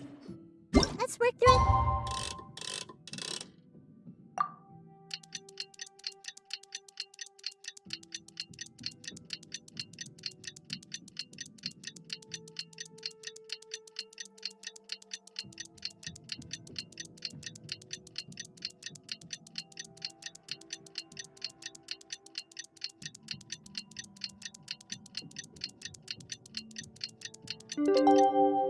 Together. 2 heads, time to carry out the plan!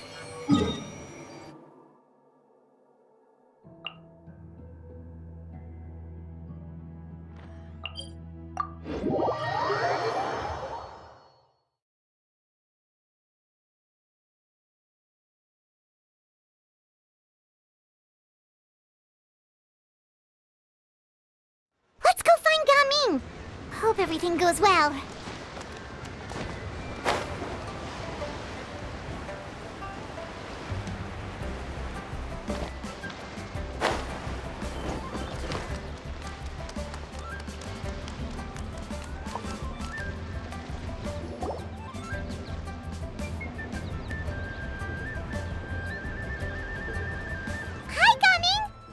Sees you've certainly gotten an early start this morning. Playing games over? Who won this time? You the one buying dim sum again? Hey, when you put it like that, it makes it sound like I'm always the one losing. Ah, perfect, you're all here. There's an important commission I need your help with. Alright, I've got the time. Where are the goods? It's not just goods this time. I need you to escort a tea merchant and their wares from Chaoying Village to Liyue Harbor. A very important client has requested to meet with him. Sure. What's this merchant's address? Here.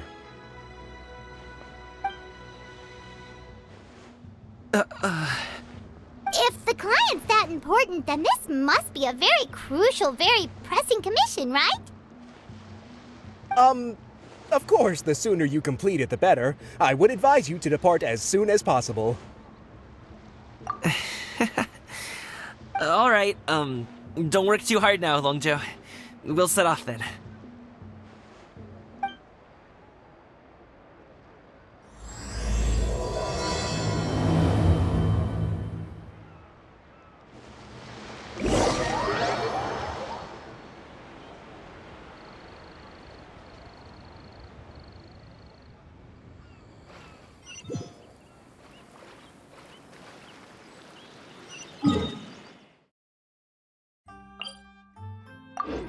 You're a bit quiet today, Gaming. Oh, do you want Paimon to tell a story? We're almost there. I'll take a rain check on that.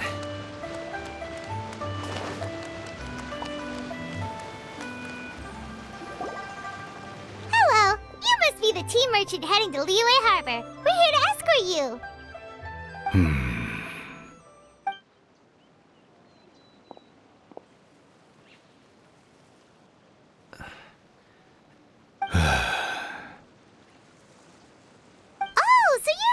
Father, it's nice to meet you. Just leave this delivery to him. Trust Paimon, he's got this in the bag. Gaming is super good at what he does. Everyone at the Secure Transport Agency says as much. Even the Ministry of Civil Affairs has nothing but good things to say about him. Seems like you've made some sort of name for yourself at least.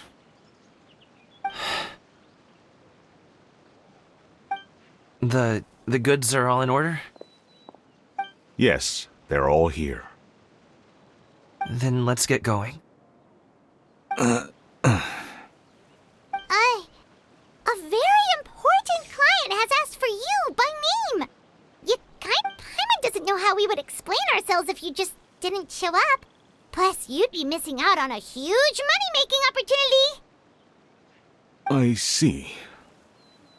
I suppose I will have to trouble you all to escort me, then. Let's go.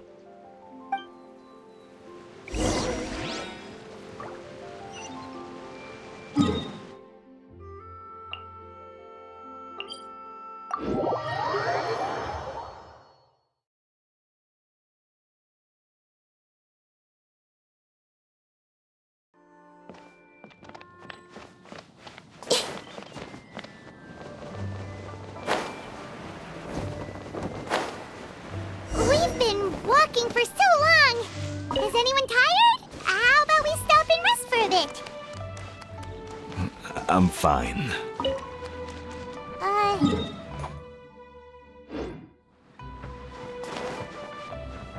I'm fine. Thank you.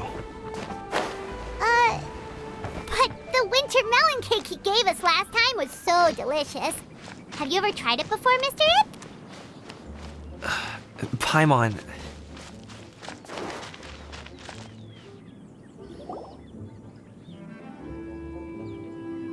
This place looks nice and open. Why don't you all rest here for a second? Huh? What about you? You're not going to join us? I'm not tired. I'll keep watch. Oh, but... Just let him go.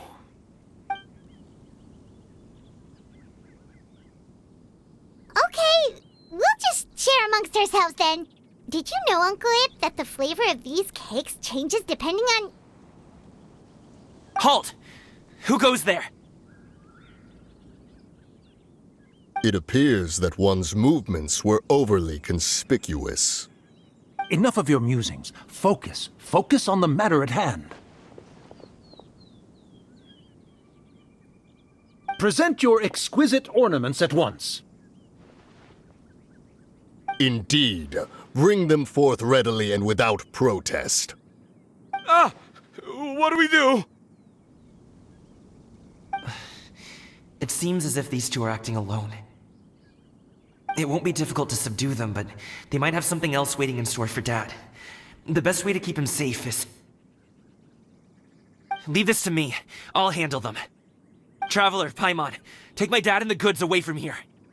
No, Gaming. It's too dangerous. This is what I do.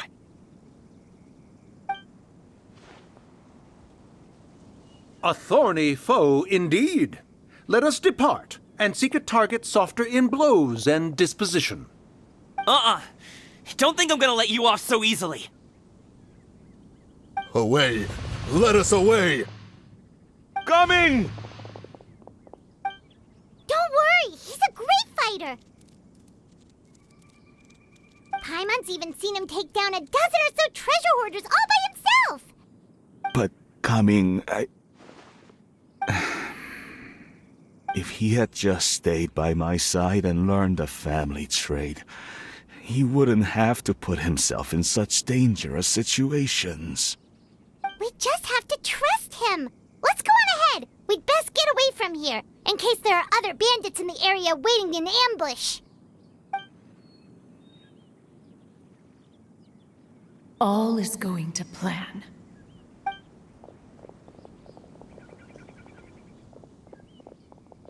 Okay, we should be good to stop here. Youngli? Oh no, what is he doing here? Good sir, please, listen to me. Reel in your line and leave this place as quickly as you can. There are bandits in the area.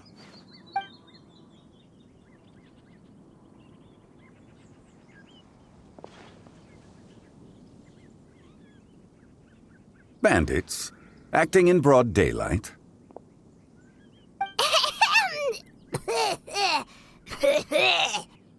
Oh.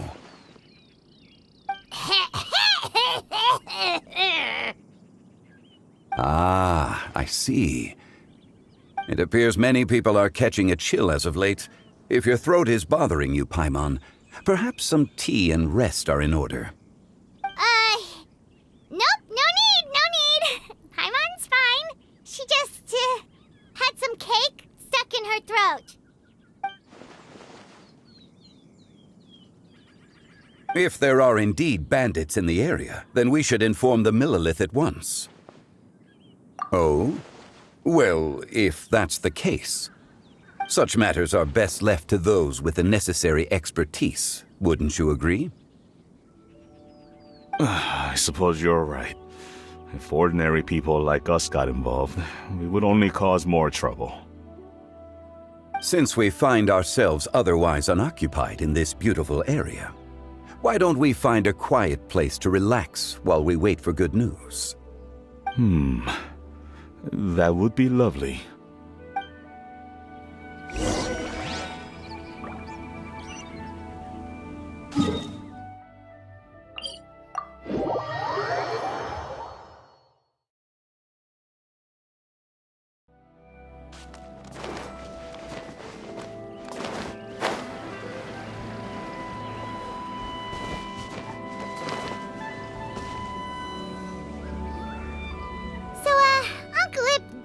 Reason to be worried. After all, Gaming, the guard we mentioned, is his son. Gaming. The name sounds somewhat familiar. Ah, yes. That is the name of the Wushu dancer who has been performing around Liyue Harbor recently, is it not? Oh, have you seen him perform? Indeed. I cannot help but admire his skill. He truly encapsulates the spirit of the Suani. Wushu dancing has become more well-known in Liyue Harbor recently. However, although performers are seeing budding success, they have no doubt had to face many hurdles along the way. Ones not so easily understood by spectators such as ourselves. If you ask me, what truly deserves admiration is perseverance in the face of adversity. That is a rare attribute indeed. I have heard many of my acquaintances praise Gaming for his kind, selfless, and courageous disposition. To have a child so accomplished and upright, you must be a very proud parent indeed, Uncle Ip. Seems like Zhangli has decided to skip the formalities. Well, he's a hard worker, yes. You should be sure to tell him you think that when he gets back. Your son is young yet. It's normal for someone his age to be a bit hot-headed. It's understandable to find talking about such things in person difficult. If there's a particular sentiment you wish to convey, perhaps we could pass it along for you. No. It wouldn't be right to ask that of you. This thing between us has festered for many years now. I've been in the tea business for most of my life, and I always hoped my child would do the same. Otherwise, how would he support himself? Over the past few years, I heard how well he was doing for himself as a guard. How his work was taking him to farther and farther off places. I also heard that he never gave up on Wushu dancing. It made me happy. But I was also worried. When you're young, you can handle all that physically taxing work and manual labor. What young person isn't capable of making a living that way? My concern is what happens when you get old. Every time I get to thinking like that, I cannot help but be reinforced in the belief that I was right. That I was right not to give in. I often regret introducing him to Wushu dancing as a kid. If I had known how things would turn out, I would have never taken him to see those performances in the first place. It is only natural for a parent to strive to send their child down the right path. No one would begrudge you that sentiment, Uncle Ip. You need not worry. You seem quite young, Mr. Zhongli. Yet you speak with such wisdom. Perhaps I have misjudged your age. Your words are too kind. Truth be told, one of my old friends has several grown daughters. Rather than fretting about their future, however, she prefers to let them find their own way. Then she's more easygoing than I could ever be. I fear I lack such an open mind. I meant to say earlier, there is no need to be so polite. Feel free to call me by my name, Iptak. Sure. So, do you also think I fret too much, Mr. Zhongli? That's not exactly what I was hoping to convey. Only a fool would ask a parent not to worry about their child. But think of it this way. Raising a child is not unlike flying a kite. Hold the string too tight, and it can no longer soar. As my friend once said, if your children are aiming for the stars, clipping their wings will only cause them to come crashing down. You need to let out the line for a kite to soar. It seems I was too stuck in my ways. You need not reproach your heart for caring. You simply need to loosen your hold a little. Indeed, with such a big heart, why not allocate the time you usually spend worrying about Gaming to the pursuit of other things, like going for a stroll, drinking tea, or taking in the scenery?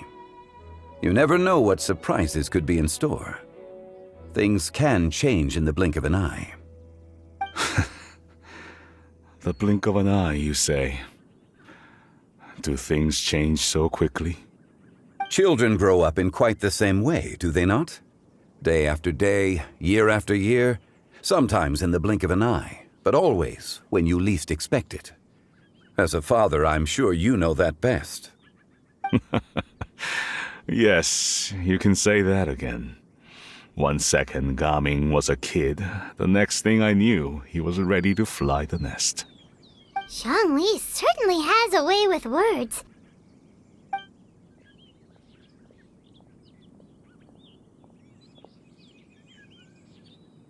Oh, Gaming is back! Hey, Gaming, we're over here! Dad, Traveler, Paimon. Good, you're all here. Oh, and Mr. Zhongli from the Wangsheng Funeral Parlor? You're here too? A fated meeting indeed. We were just enjoying some pleasant conversation. Is everything... Well, you could say that. What does that mean? Traveler, Paimon, come with me. I need to talk to you. Huh? Oh, okay. I'll come right out and say it. Those two bandits, you sent them, didn't you? So, that's how we're starting off? Can't look me in the eye, huh? Guess I'm right then. Okay, but how did you know? At first, their mannerisms seemed a bit stilted. But once I got close, it was obvious that they possessed great skills. I was right on their tail, and it should have taken only a few steps to catch up to them, yet somehow, I was never able to close that distance. People with that level of skill would have gone about things differently from the start, like sneaking up on us while we were distracted. Unless, of course, their real motive was to lure me away from the group all along. Wow, you're pretty quick on the uptake. I just have a lot of experience. I've dealt with many a ruthless bandit in my time, but I've never seen ones like them. In the end, I told them they would make good guards if they ever wanted to get back on the straight and narrow, and that they could hang out with me in Liyue Harbor anytime. You ever consider you might be a little too good at making friends? I'm guessing you guys were trying to help resolve things between my dad and me? I appreciate it, I really do. But this conflict between us has been going on for a long time. Even if those two were real bandits, and I was able to subdue them and show them what I was capable of, it wouldn't change anything. You've seen the way he talks to me. It's not like that at all! Your dad really cares about you. You should see the way he talks about you when you're not around. Zhongli was talking things through with him, and he nearly agreed to let it go. You don't believe us? He won't let it go. He can say as much as he wants to other people, but he won't talk to me. I'm certain of it. You told us you wanted to prove yourself to your dad. Why don't you tell him about all the hard work you've done these past few years? Will that even do anything? I'm not sure talking is enough. You won't know unless you try. Just like how you won't know if something is delicious unless you taste it. Listen to us. It's time to put these people skills to good use. You can make friends with anyone, so why not your dad?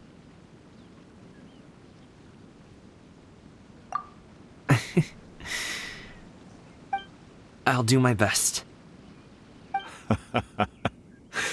You are very knowledgeable, Mr. Zhongli. I'm impressed.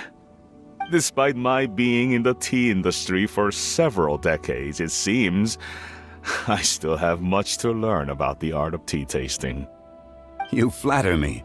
It was nothing but a few humble musings. How much tea have you drank since we've been gone? Ipdak and I have found many a common interest.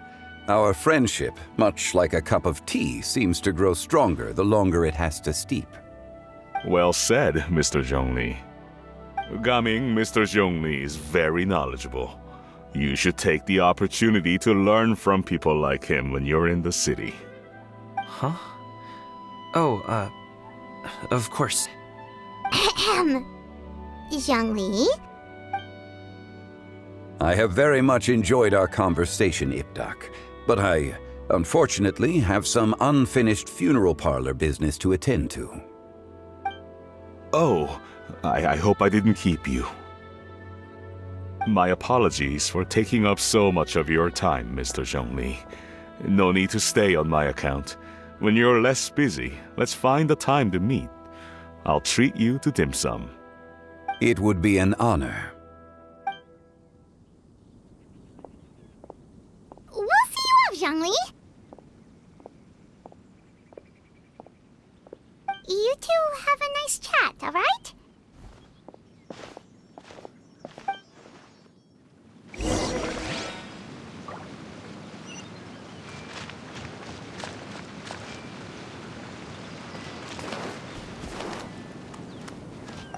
Should we sit? Sure. Should we sit? Sure.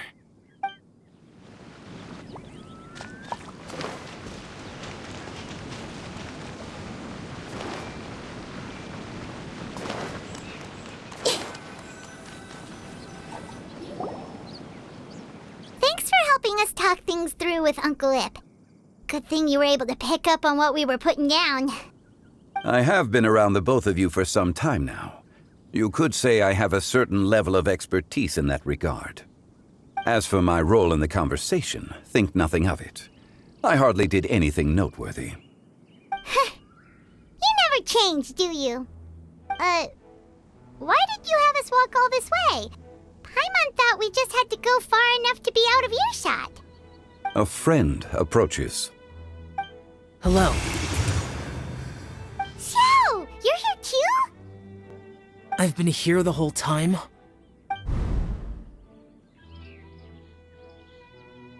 A ghostly kite. Could that elusive Director Hu be coming to Wangshu Inn once again? What is she doing here? I suppose it matters not. Given her relationship with Rex, well, Zhongli, I might as well go pay my respects.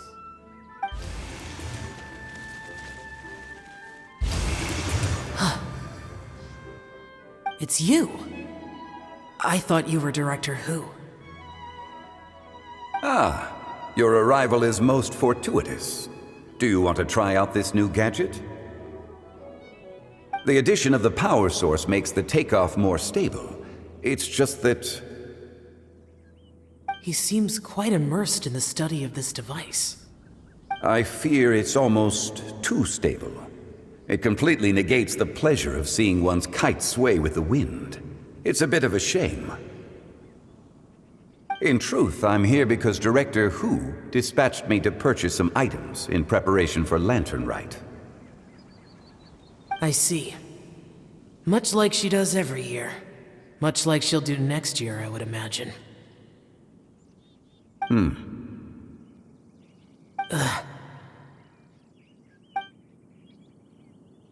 Am I wrong? Or has she once again sent you out to buy, what is it, sesame oil or something? While we're on the subject, I do wonder why she is so obsessed with using sesame oil in the preparation of mixed vegetable dishes for Lantern Rite. A recommendation from Xiangling, perhaps. What do you think, Xiao? I've only met Director Hu a few times. I'm hardly the best person to ask. Ah, and is that not a sign that you should visit Wangsheng Funeral Parlor more often? It wouldn't hurt to grace the parlor with your presence now and again, when you are otherwise unoccupied. This one here is a traditional kite, one without any equipped mechanical device. Director Hu tasked me with studying the differences between the two to determine which one is of greater merit. Many hands make light work. Perhaps you could test out the other kite for me? All right. I have made my comparisons. If speed is what you're after, the mechanical kite is the better choice. Wonderful. I shall pass that information along to Director Hu. I'll leave these two kites with you. Perhaps you can find a few friends with which to partake in the activity. You might find it to be an enjoyable use of your time. Oh, wait. Who enjoys kite flying? Well, I would imagine someone of your talent and wisdom is more than capable of finding out. So, you were testing out the kites for Hu Tao and even roped Xiao into doing it for you? Paimon didn't ask earlier because the situation was, awkward. I would hardly say I roped Xiao into anything. I simply sought the help of a friend. Besides, we did the testing together. Seems like our pool of competitors is growing. Do you like kite flying, Xiao? I suppose I neither like nor dislike it. Although, watching a kite gradually ascend into the sky does bring me a certain peace of mind. Perhaps they're a bit like shell lanterns in that way. Kite flying is also a pleasant form of relaxation. Have you ever thought about making a kite, Xiao? Cloud Retainer taught us how. We can teach you if you want. There's no need. Menogius was the only yaksha among us who had an interest in matters of ornamentation and design. When Lantern Rite is over, come find me near Pervasi's temple if you have the time. It's getting late. I should go inform Director Hu of our findings. How's she been, by the way? Be sure to say hi to her for us. The last time I spoke to her, she mentioned that she would be visiting Chaoying Village in a few days. If you have the time, perhaps you could also make the trip. If you happen to run into her, you can pass along your regards in person. We'll keep that in mind. Take care, Xiangli. See you later. See you next time.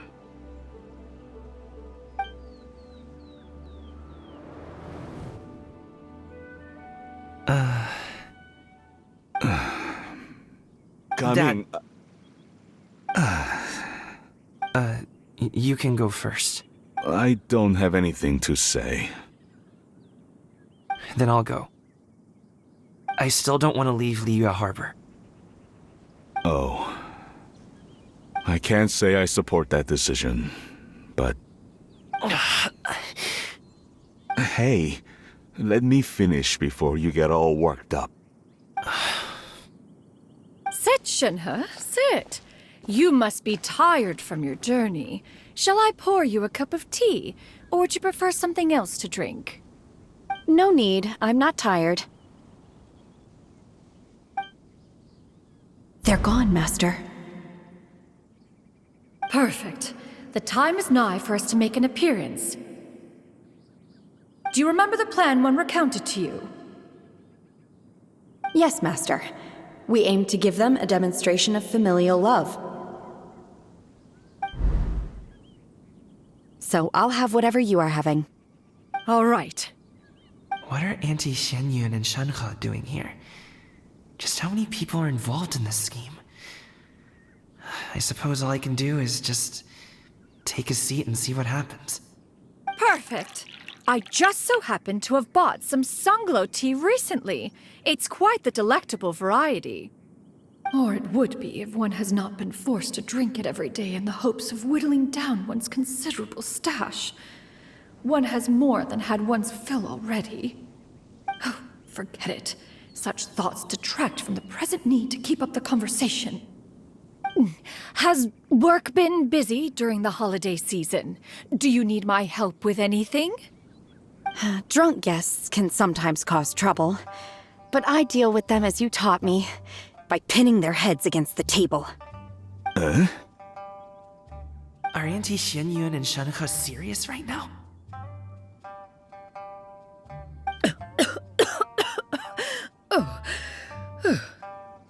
Oh dear. While one was busy orchestrating this act, one seems to have forgotten about Shenhe's various eccentricities. What I meant to ask was, have you made any new friends?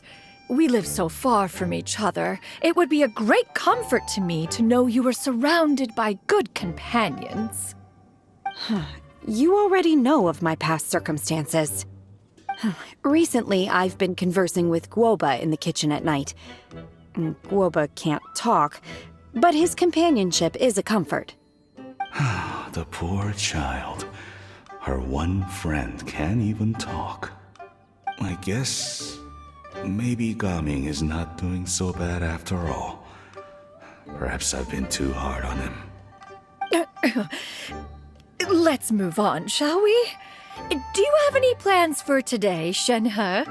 How about we do something fun? That sounds about right. Take her to do something fun, and perhaps she'll loosen up a bit. Like we used to do when we would carry stones up and down the mountain from dawn until dusk, picking herbs to eat for dinner along the way? If that is what you ask of me, then that is what I shall do. Dad, here, have some tea. Or no, wait, best not have any just yet. Yeah.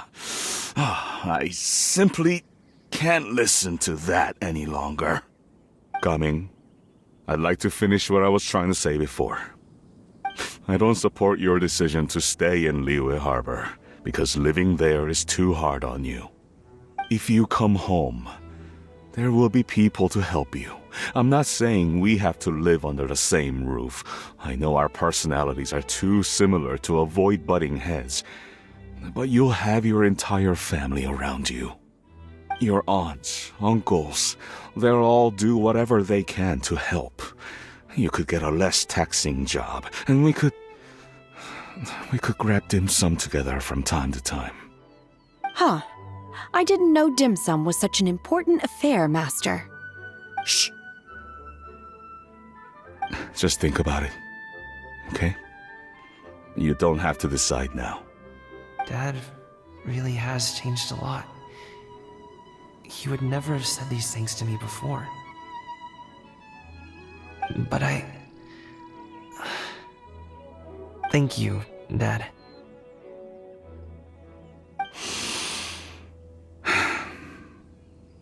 It's been long enough, don't you think?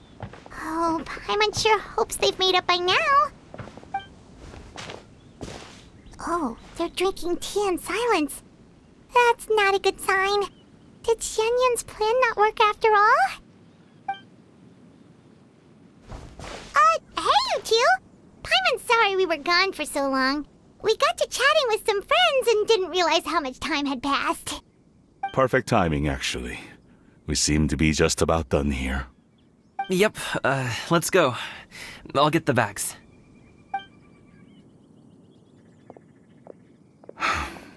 Gaming has grown a lot taller, hasn't he?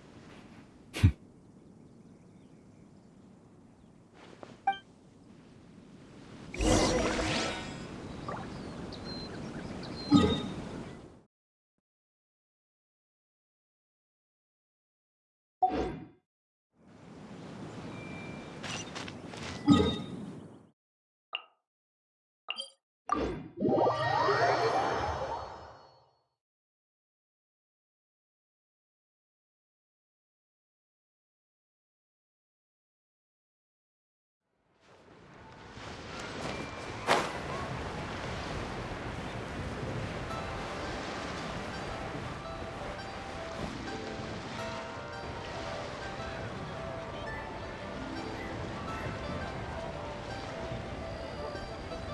must be Mr. Ip! Thank you for coming all this way. My name is Charlotte, and I'm a reporter from Fontaine. You can find me writing for the Steambird. I invited you here not just to purchase your fine tea, but also with the hope that you might be willing to sit down for a short interview. What do you say? An interview? To advertise my teas? I suppose you could think of it that way. We Fontainians are big tea drinkers too. The Fontaine Market. Then I'll need some time to adequately prepare. Perhaps we could sit down and discuss the questions you intend to ask in advance. Of course, of course! Please follow me. Is this person also involved in your plan? And here I thought I had lots of connections. I suppose I've been humbled.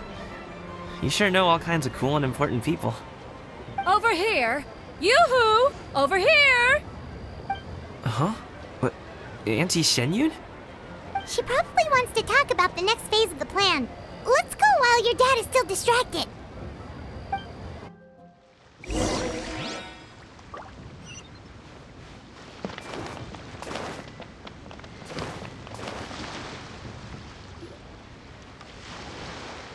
I take it that all is going well? Don't worry, Shenyun. Everything is going according to plan. I knew it. I knew that was all an act earlier. Auntie Shenyun is really something. She was so determined to help me. She didn't even care about making herself and Shanka appear foolish in front of my family. She truly knows how to look out for others. As for the next step... Oh no! What's wrong, Gaming?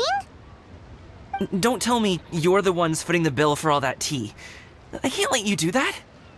Fret not. Reimbursements will be made. Exactly! Think of it more as an investment, as Ningguang would say. We pulled together the Mora so that Charlotte could place the order. She's gonna bring it back to the Steambird as a gift, as well as a sample of the regional specialty. Fontainians will probably fall in love with your dad's tea as soon as they lay their eyes on Charlotte's article. And once all the money from the new orders begin to roll in, getting our Mora back will be a piece of cake. Oh, okay. Business-related matters always seem to go over my head, but I refuse to let you all lose more on my behalf. I'll pay you back right now. We can talk about such matters at a later date. There are more important matters for you to consider at the moment, are there not? Yes. I've been thinking about it the whole way here. I have an idea, but I'd hate to cause even more trouble for all of you. That is for us to decide. Yeah, we're all friends here. Plus, we wouldn't be here if we didn't want to help, right? Just tell us about this idea of yours. Okay. So, it's like this. Got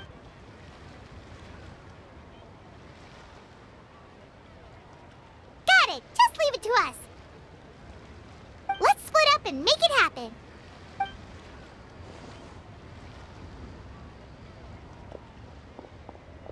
We need to do those things we talked about, but we also still have the kite flying competition. Since Xiao already tested out those kites for us, why don't we also go buy one of those mechanical thingamabobs or whatever they're called? We can attach it to our kite.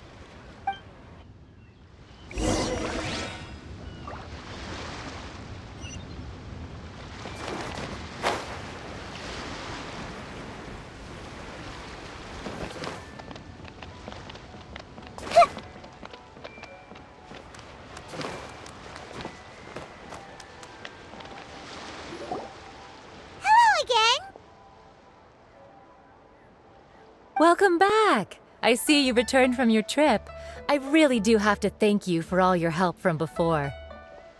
Thanks to you, my daughter was able to build a kite with her grandmother that very same day.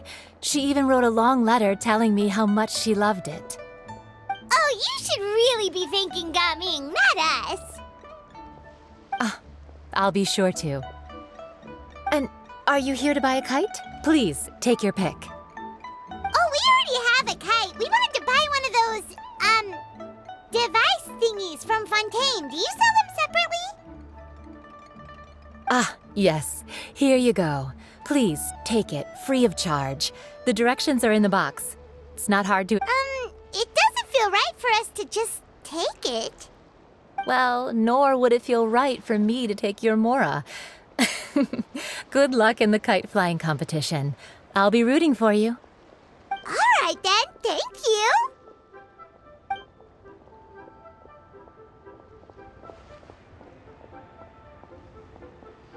Phew, it's done. Let's get down to business.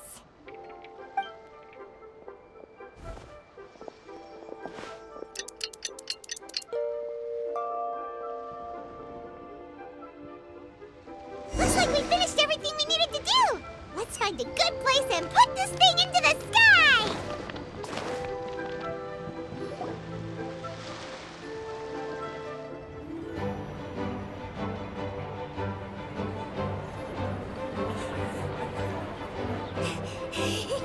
Chi-Chi, we're almost there. Okay.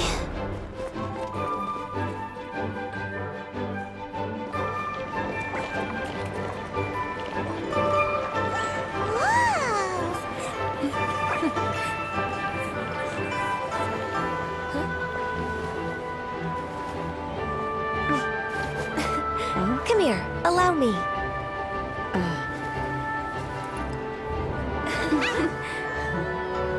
The Lantern Rite is as festive as ever!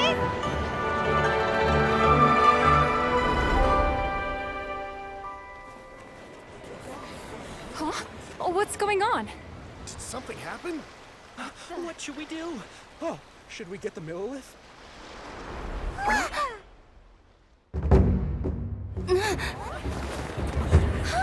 What's that?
Have I taken that many pictures already?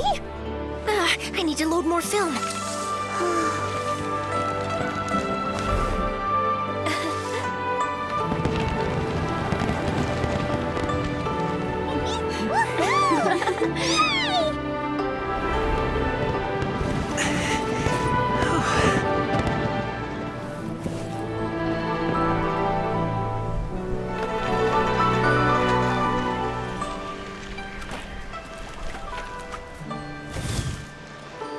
Wait, the wind.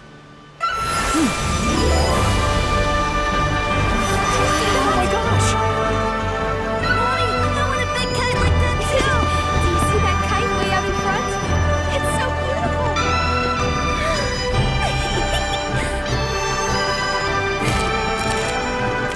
Lantern Rite. Happy Lantern Rite!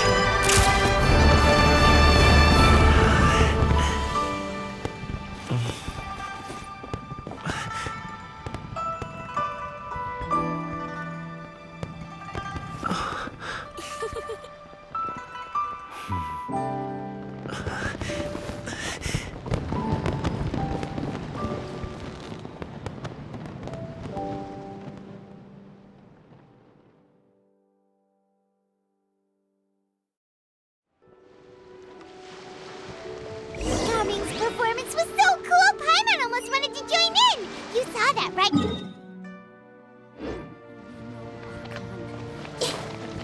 Let's go find him. Oh, he's over there, talking to his dad.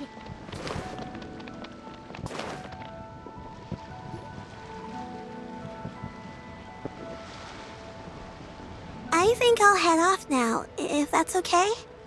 Thank you, little girl. Do you want us to walk you back? No need, no need. Master is waiting for me right over there.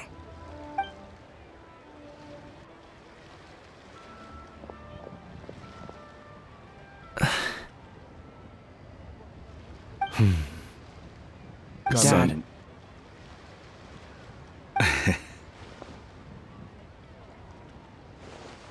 I suppose I'll go first this time. Okay. Your performance.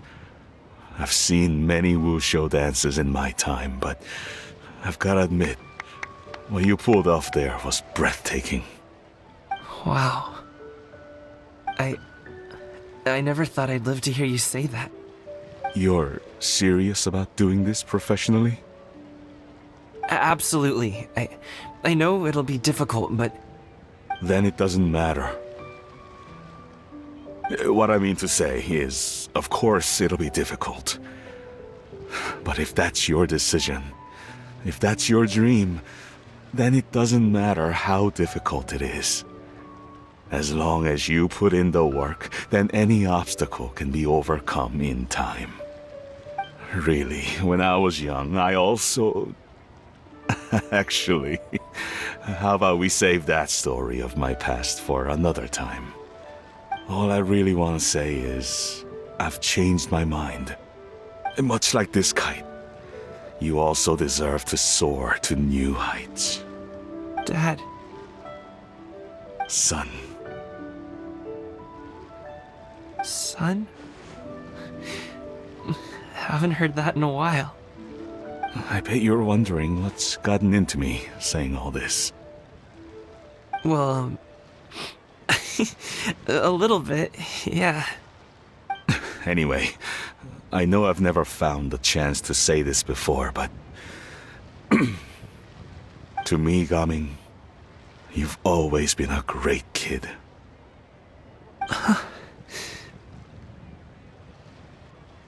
Alright, that's everything I've got. Did you have something you wanted to say, or...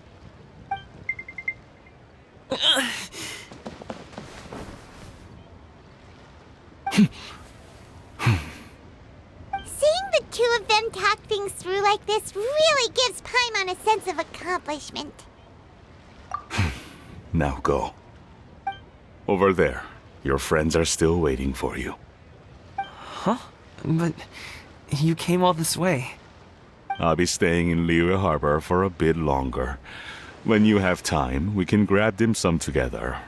Your treat. Dad, honestly. Go. Okay, then I'm off. See you soon.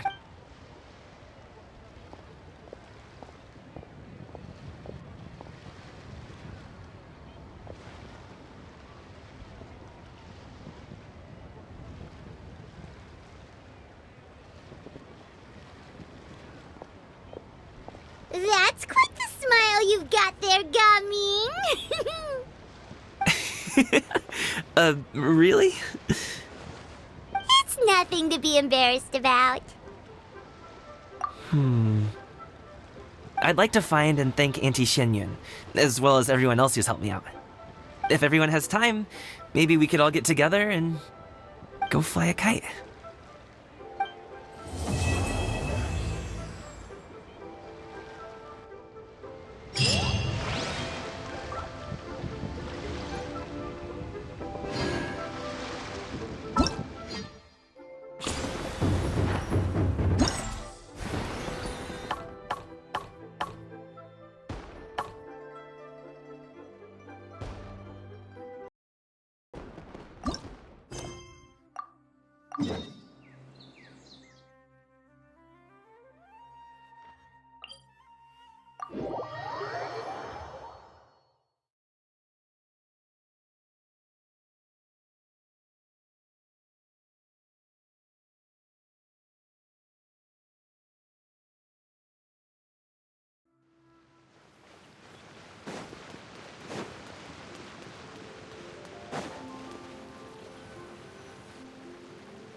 Mountain air is so refreshing!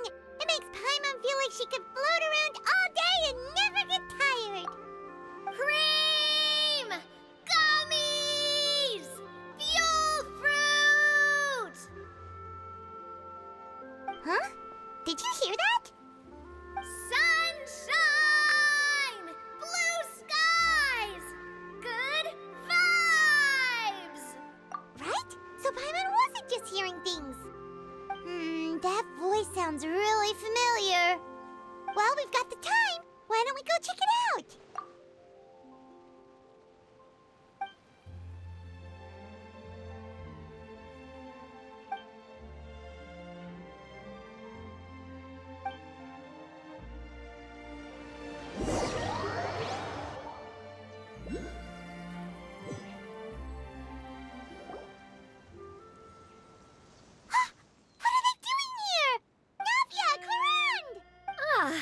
Well, if it isn't my dear partners. See, I told you that something good was going to happen during our travels today. I have to say, sometimes the Steambird's astrology column is spot on. It's just your lucky day. Are you guys also here to catch the festivities? Oh, and that reminds me. Happy Lantern Rite. Happy Lantern Rite. Happy Lantern Rite to you too! Wait, if you're here for Lantern Rite, then what are you doing on top of this deserted mountain? And that voice we heard, that was you, right, Navia? Oh, impressive. You could tell it was me from that far away. You've got good ears. That or your voice is just really loud. Well, of course it is. After all, I'm a boss. Indeed. I suppose it's an asset.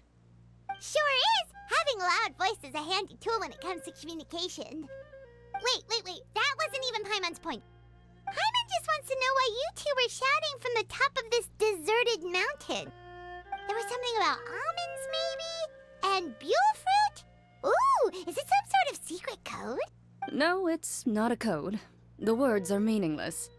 Perhaps, but the act of shouting was very meaningful indeed. That's just what mountain climbers do, right? After all the hard work it takes to make it to the top, as you stand on the summit looking out at the vast scenery, it's not easy to resist the urge to release those emotions. Exactly. You get me, partner. I was afraid that it would cause a disturbance, so I asked the locals around here, and they said it was fine. Apparently most hikers like to shout when they get to the top, so the locals are used to it by now. So, you see, it's not just me. I guess everyone shouts from the top of a mountain at some point in their life. Speak for yourself. When you're stressed, don't you ever just get the urge to do something for no reason? Not really. If I ever get stressed, I just go hunting. Oh, that's a pretty good way to relieve stress.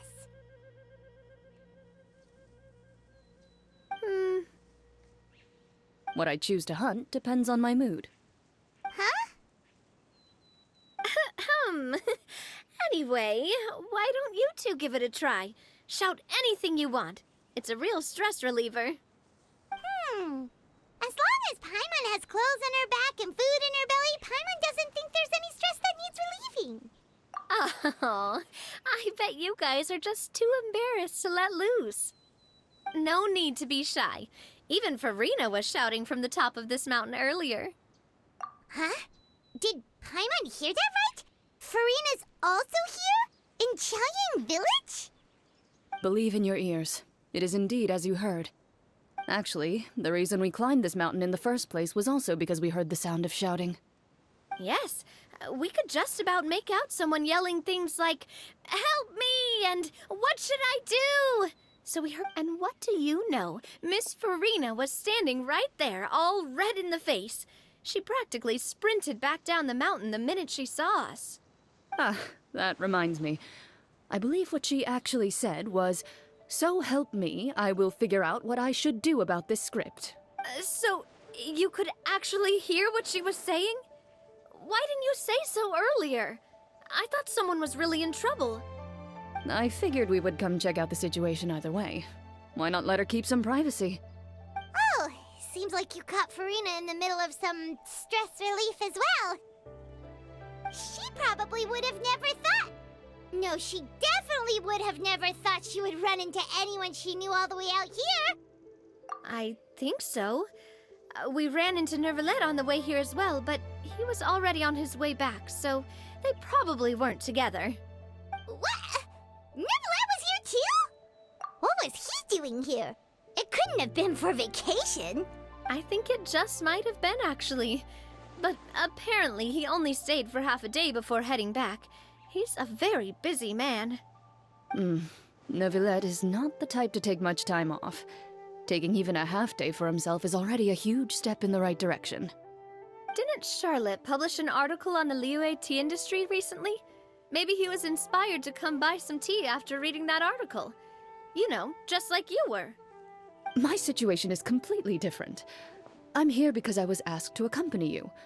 The tea purchase is simply an added bonus of this location. You Fontanians and your tea drinking. Oh, it's not for me. I lost a bet with Ridesley, and now I have to buy him something. It was just a spur-of-the-moment sort of bet. Ridesley gets really invested in that sort of thing, but he couldn't care less about what he wins in the end. You could give him mint plants that you plucked from the side of the road, and he wouldn't even mind. If only he was that easygoing when it came to talking business. In any case, I'm pretty sure the tea you bought is this region's specialty. What is it called again? Nervalet even mentioned it earlier. Yes, that's the one. You didn't really buy 10 boxes, did you? Please, do I look like someone who would fall for that sort of marketing trap? That reminds me. You guys said you only came up here because you heard my voice, right? I hope it didn't put you out. You must have had other plans for the day. Oh, that's right. Who tell? A few days ago, we heard that a friend was going to be in Chaoying Village, so we decided to come and see if we could run into her. Oh dear. We've been chatting for quite some time. I'm sorry for keeping you. That's good. We should probably head out and look for Hu Tao. No need to stay on our account. We just got up here, so we're gonna stay around for a little longer. Go and meet your friend. We can meet up in Chaoying Village later. Sounds good. We're gonna head down the mountain then. See you later!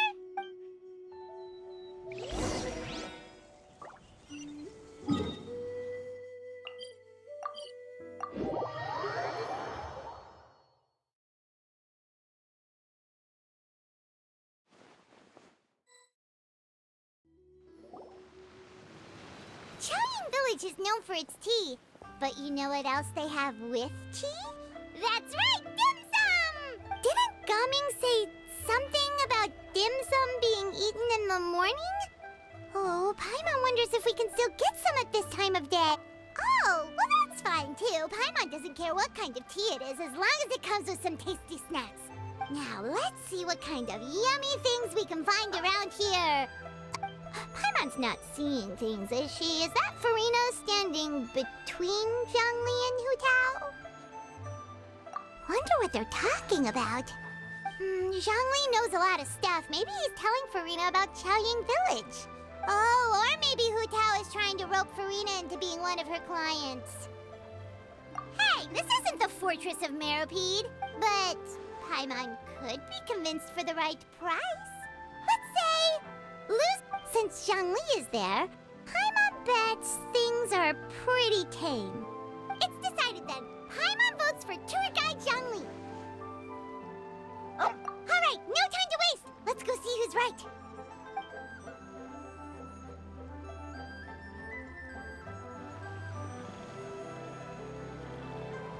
Good afternoon, Hu Tao, Zhongli, and Farina! Oh, great. Now Paimon's shouting too. Oh, well, aren't you a sight for sore eyes? Seems like our luck just keeps on growing. That we were able to meet you both without prior arrangement must mean that this is quite the serendipitous meeting indeed. Huh? Oh, so both of you are acquainted with the Traveler and Paimon then? Looks like someone's learned a thing or two from Zhongli. I must admit, I am a bit surprised to see you here, Traveler. But seeing as you're a hero who's been all over Teyvat, it makes sense that you would be well-traveled and well-connected. Since we have found ourselves in each other's company within this fertile land, allow me to take this opportunity to wish you a happy Lantern Rite. It appears you have been to Fontaine then. Given your proclivity to spread good deeds wherever you go, it's no surprise that you would make the acquaintance of a celebrity as illustrious and celebrated as Miss Farina. That's quite high praise. What I mean to say is, you flatter me, Mr. Zhongli. Although I've built up a certain following within Fontaine, it is no reflection of strength or wisdom. I stand before you right now as nothing more than an ordinary traveler in search of beautiful scenery and creative inspiration. There is definitely more to Mr. Zhongli than meets the eye. I could tell as much from our conversation earlier. Given his breadth of knowledge on both academic and worldly matters, there's no way he hasn't heard about what happened in Fontaine. Is he just feigning ignorance for my benefit? No. Yeah. You're no common tourist. I simply won't have you talk about yourself that way. Huh? Does that mean Hu Tao also knows? You may not have heard, friends, but... Miss Hu Tao... Miss Farina is now one of my esteemed clients. Yup.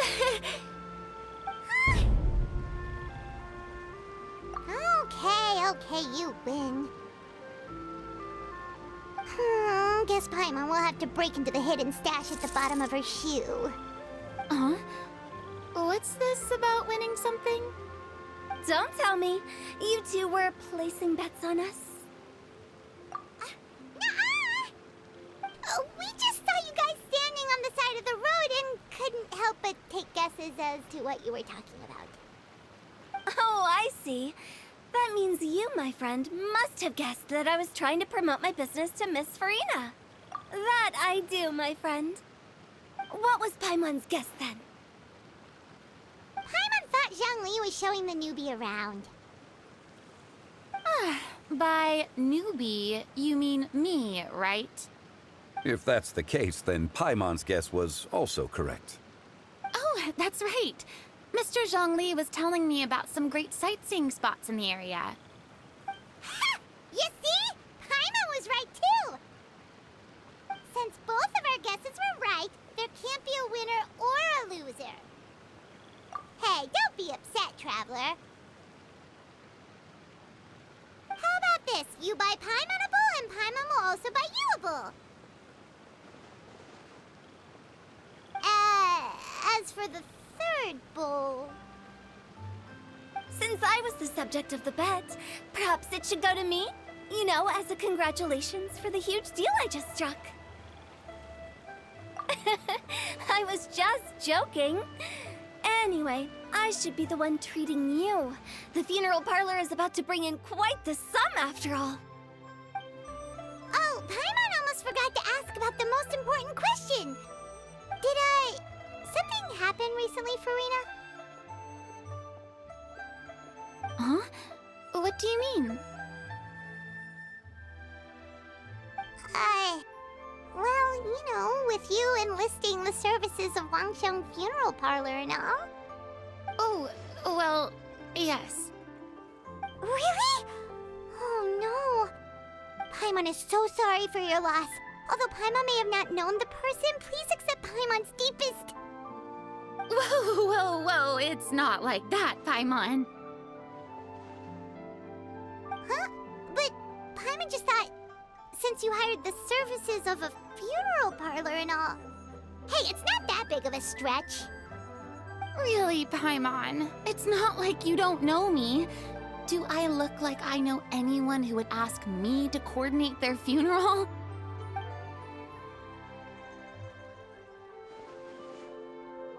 Miss Hu Tao is simply helping prepare some props for my film.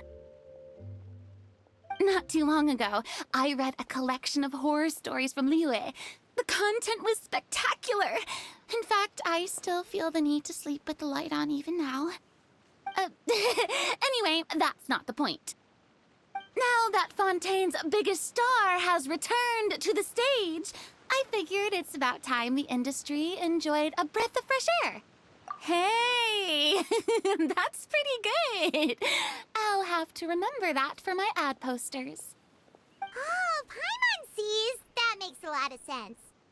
So, did you come to Liyue just to enlist the services of Wangsheng Funeral Parlor? Well, not exactly. My original plan was to just relax and enjoy the sights. But then I ran into Miss Hu Tao and Mr. Zhongli, and well, you know the rest. I suppose it was meant to be. It was a fated meeting indeed. Zhongli sure loves his lofty turns of phrase. But if you ask me, it's all thanks to that man who stopped to ask for directions. Oh? Who was it? It's someone you know. Wanna take a guess? What? How did you guess that on your first try? Very impressive, my friend. Your guessing game is spot on today.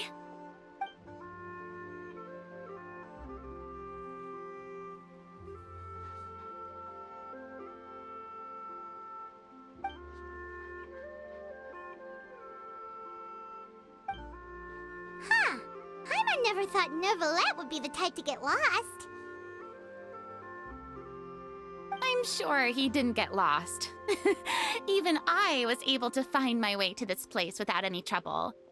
He was already getting ready to leave by the time I arrived. He just wanted to ask someone about the quickest way to get back to Fontaine. Yup, that's exactly what he asked. This area is full of mountains and rivers. It's normal to not know the fastest route.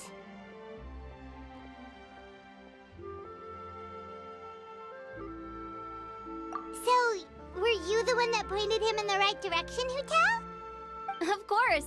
I'm also a guide of sorts, you know. So naturally, I also have a great sense of direction. But speaking of your friend... What about him? He doesn't get out much, does he? Ah, no wonder. He was stiff as a board and way too polite. I would have never guessed he was here on vacation if you hadn't told me. All in all, he was only here for half a day. I'm pretty sure he is the only one who would consider that to be a vacation. Oh? This gentleman you speak of must keep a demanding schedule. I'm sure he does. You didn't see him, but he was dressed like he was about to attend some important meeting. It wasn't anything like what someone would wear on vacation. Is that so? Wait, you didn't see him, Zhongli? Unfortunately, no. At the time, it appeared as if Director Hu and Miss Farina were having quite the productive conversation. I know matters of business can take much discussion, so I decided to fetch some tea for them. What a shame. That gentleman seemed like a sophisticated sort of guy. I actually think you two would have hit it off. Is that so?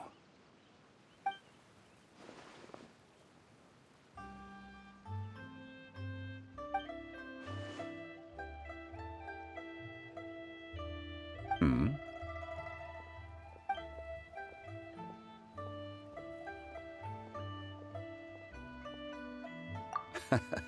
To borrow Miss Farina's turn of phrase, perhaps it just wasn't meant to be. Well, with the traveler around, I'm sure you'll have a chance to get to know each other at some point. That's right. She's got more friends than she knows what to do with. Well, that's certainly true. Oh, that reminds me. If you get the chance, you should try and talk to Nervalette into loosening up a bit. Just tell him the Palais Mermonia isn't going to fall apart if he disappears for a few days. He shouldn't keep himself cooped up all the time. Even clams open their shells to let in fresh water every once in a while, right? If he's really that much of a stickler for protocol, he can fill out a leave of absence request. He'd have to approve it himself since he handles that sort of thing now, but you know what I mean. Seems like this gentleman is also in charge of something pretty important.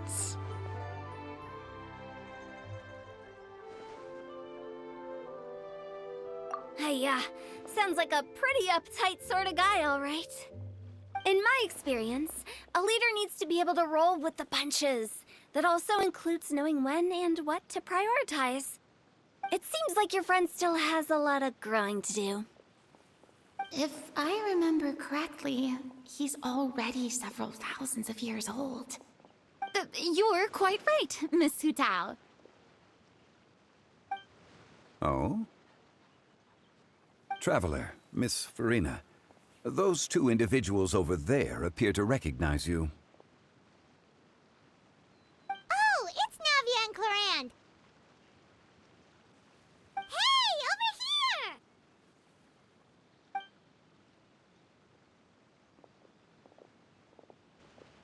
We saw you all chatting over here, and we're wondering if we could join in. Please, excuse the interruption. Oh, so polite. No apologies necessary. Any friend of the Traveler and Miss Farina is a friend of mine. Ah, straight to the point. I like it.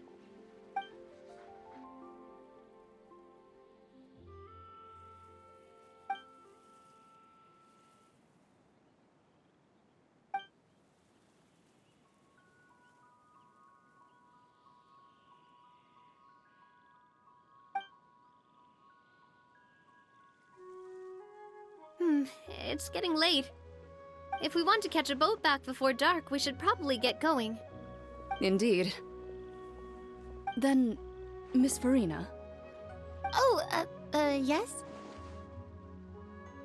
When are you planning to head back? Do you need us to escort you? Oh, I don't think that will be necessary. I mean, you're not my subordinate anymore. You don't need to look after me. I didn't mean it that way. It's normal for friends to travel home together if they run into each other on the road. There are a lot of mountainous roads in this area. I imagine they'll be even harder to navigate after dark. Exactly. Just like in those ghost stories. 8 paths converge in a wood. Beside them an old house is stood. If you dare to go inside, not a soul will greet your eye. But if you take a closer look, there may be something you mistook. A candle flickers to and fro, yet there is no wind to make it so. What is its secret? What could it mean? In this wood, where mystery screams. Ooh.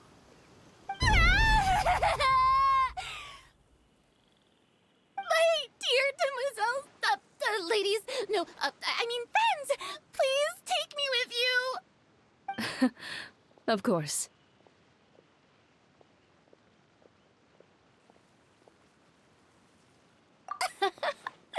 Gotta say, Farina, you are really quite the character. By the way, did I hear you mention that Clorand used to work under you? Then you must have also been a leader at some point. Well, that's, all in the past now. Besides, being a leader is hard. It wasn't the right job for me. I prefer how things are now. I can come and go as I please, and get to enjoy the sweet taste of freedom.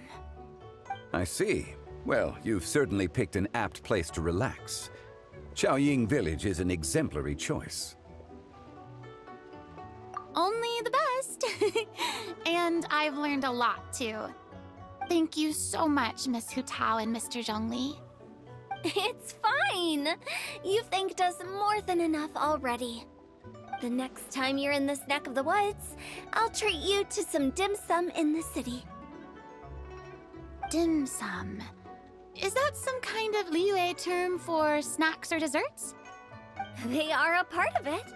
It's basically a table full of as much tea, sweets, and good company as you can manage. Oh, so it's basically a tea party! Sounds great! Make sure to order the winter melon cake and the lotus flower crisp. They're so sweet and delicious, Paimon knows you'll love them. Ooh, okay. I'll be looking forward to it then. Wait, but didn't you guys say you were here on vacation? How come you're all going home empty-handed? Of course I am. I bought tons of fun things to bring home with me. A kite, a parasol, a little tin frog that jumps. Oh, and a stuffed toy of a mythical beast. Clorand is the one who didn't buy anything for herself. So all you're bringing back with you is that tea? And some tea-flavored hard candies.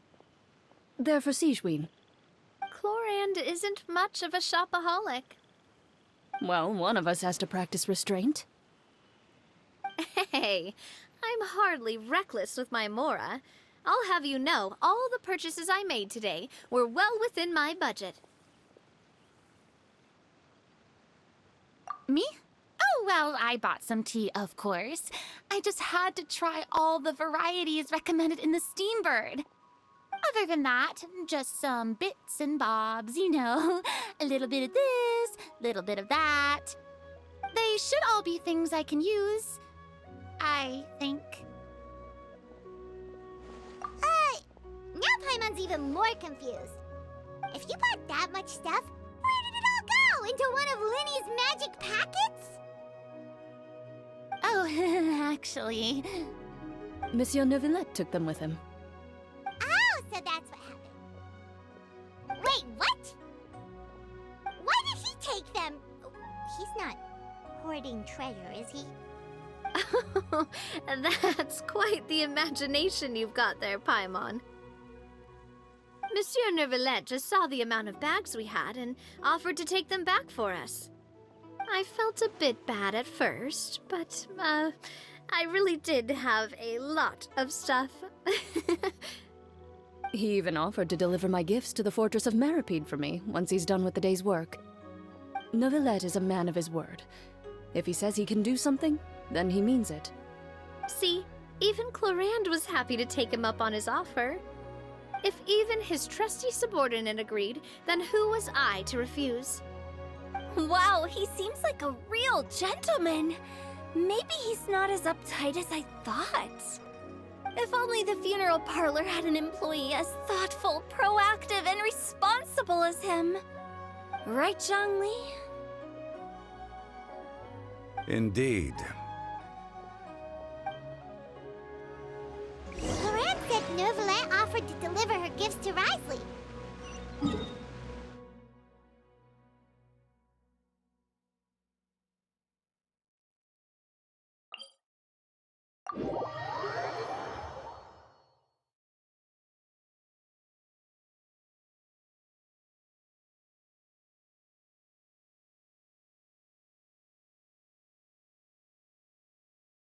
So if we go to the entrance of the Fortress of Meripede, maybe we'll run into Nervalette. But we don't know exactly when he'll show up.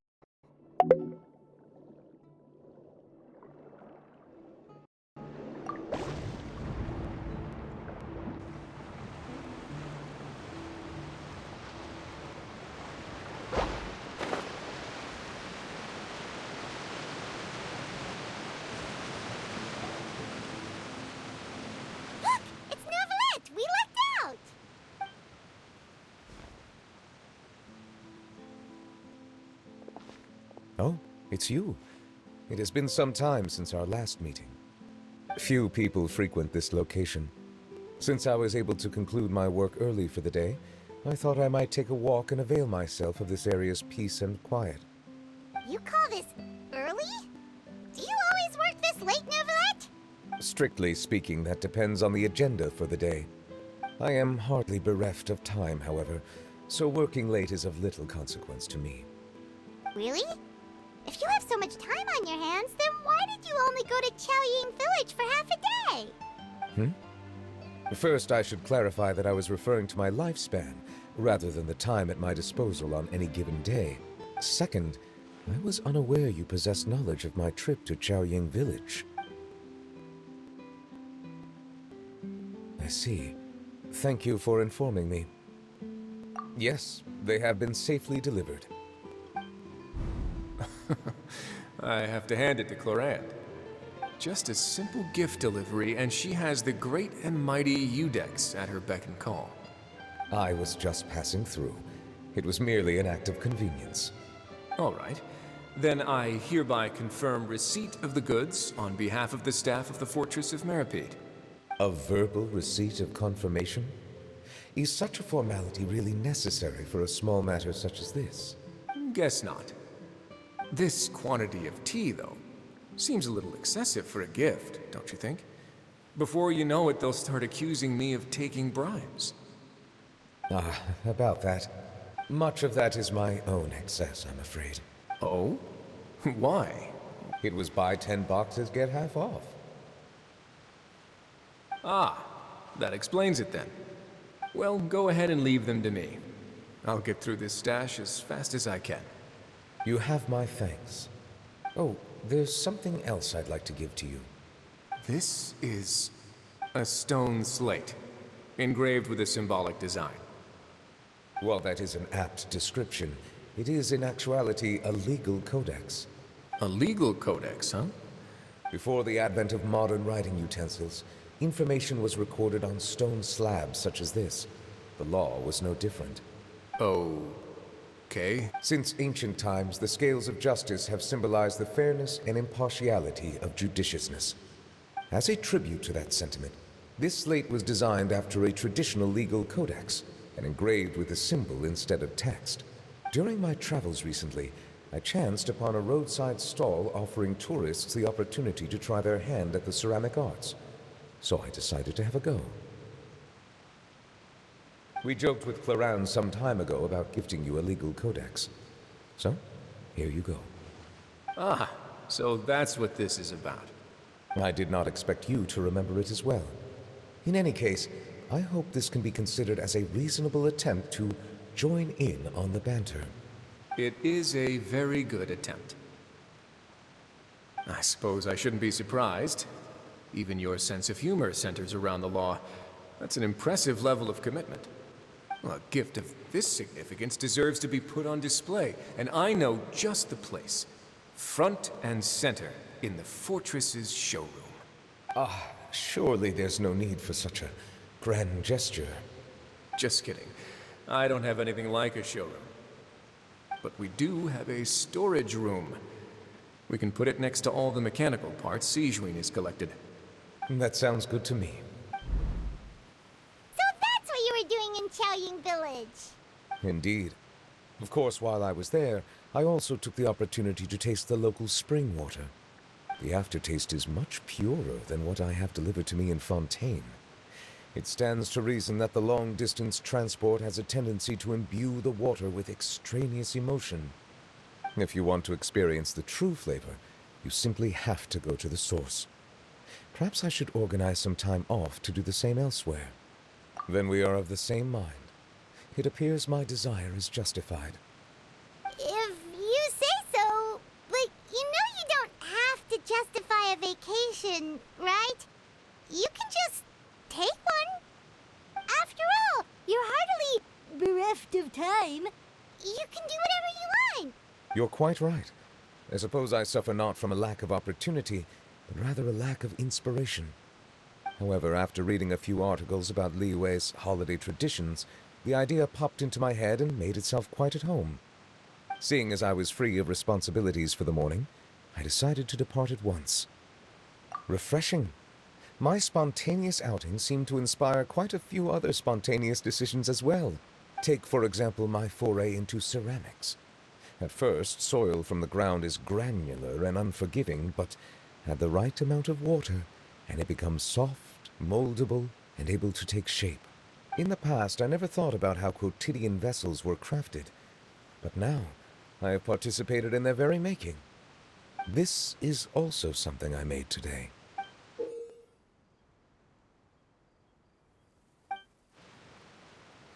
That's a ladle? Paimon thought it was supposed to be some long-necked sea creature. That was indeed one of my inspirations. Really? You like it? To tell you the truth, given your unexpected arrival, I find myself quite unequipped to give you the welcome you deserve. Around such an important holiday such as this, human custom would dictate that gifts should be in order. But I'm afraid this is all I can offer. If you'll have it, that is. That is precisely why it would do me such a great honor if you accepted. You are most welcome. Happy Lantern Rite.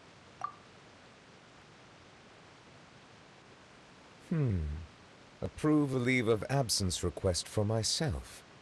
That sounds like it could easily lead to a vicious cycle of self-indulgence, something which couldn't be in further violation of protocol. But I suppose I understand her point. My proclivity to refrain from personal outings does, in part, originate from a sense of responsibility toward my duties. But it is also due to a lack of desire to engage in the human world. But now I see that the human world is indeed full of many interesting places to discover.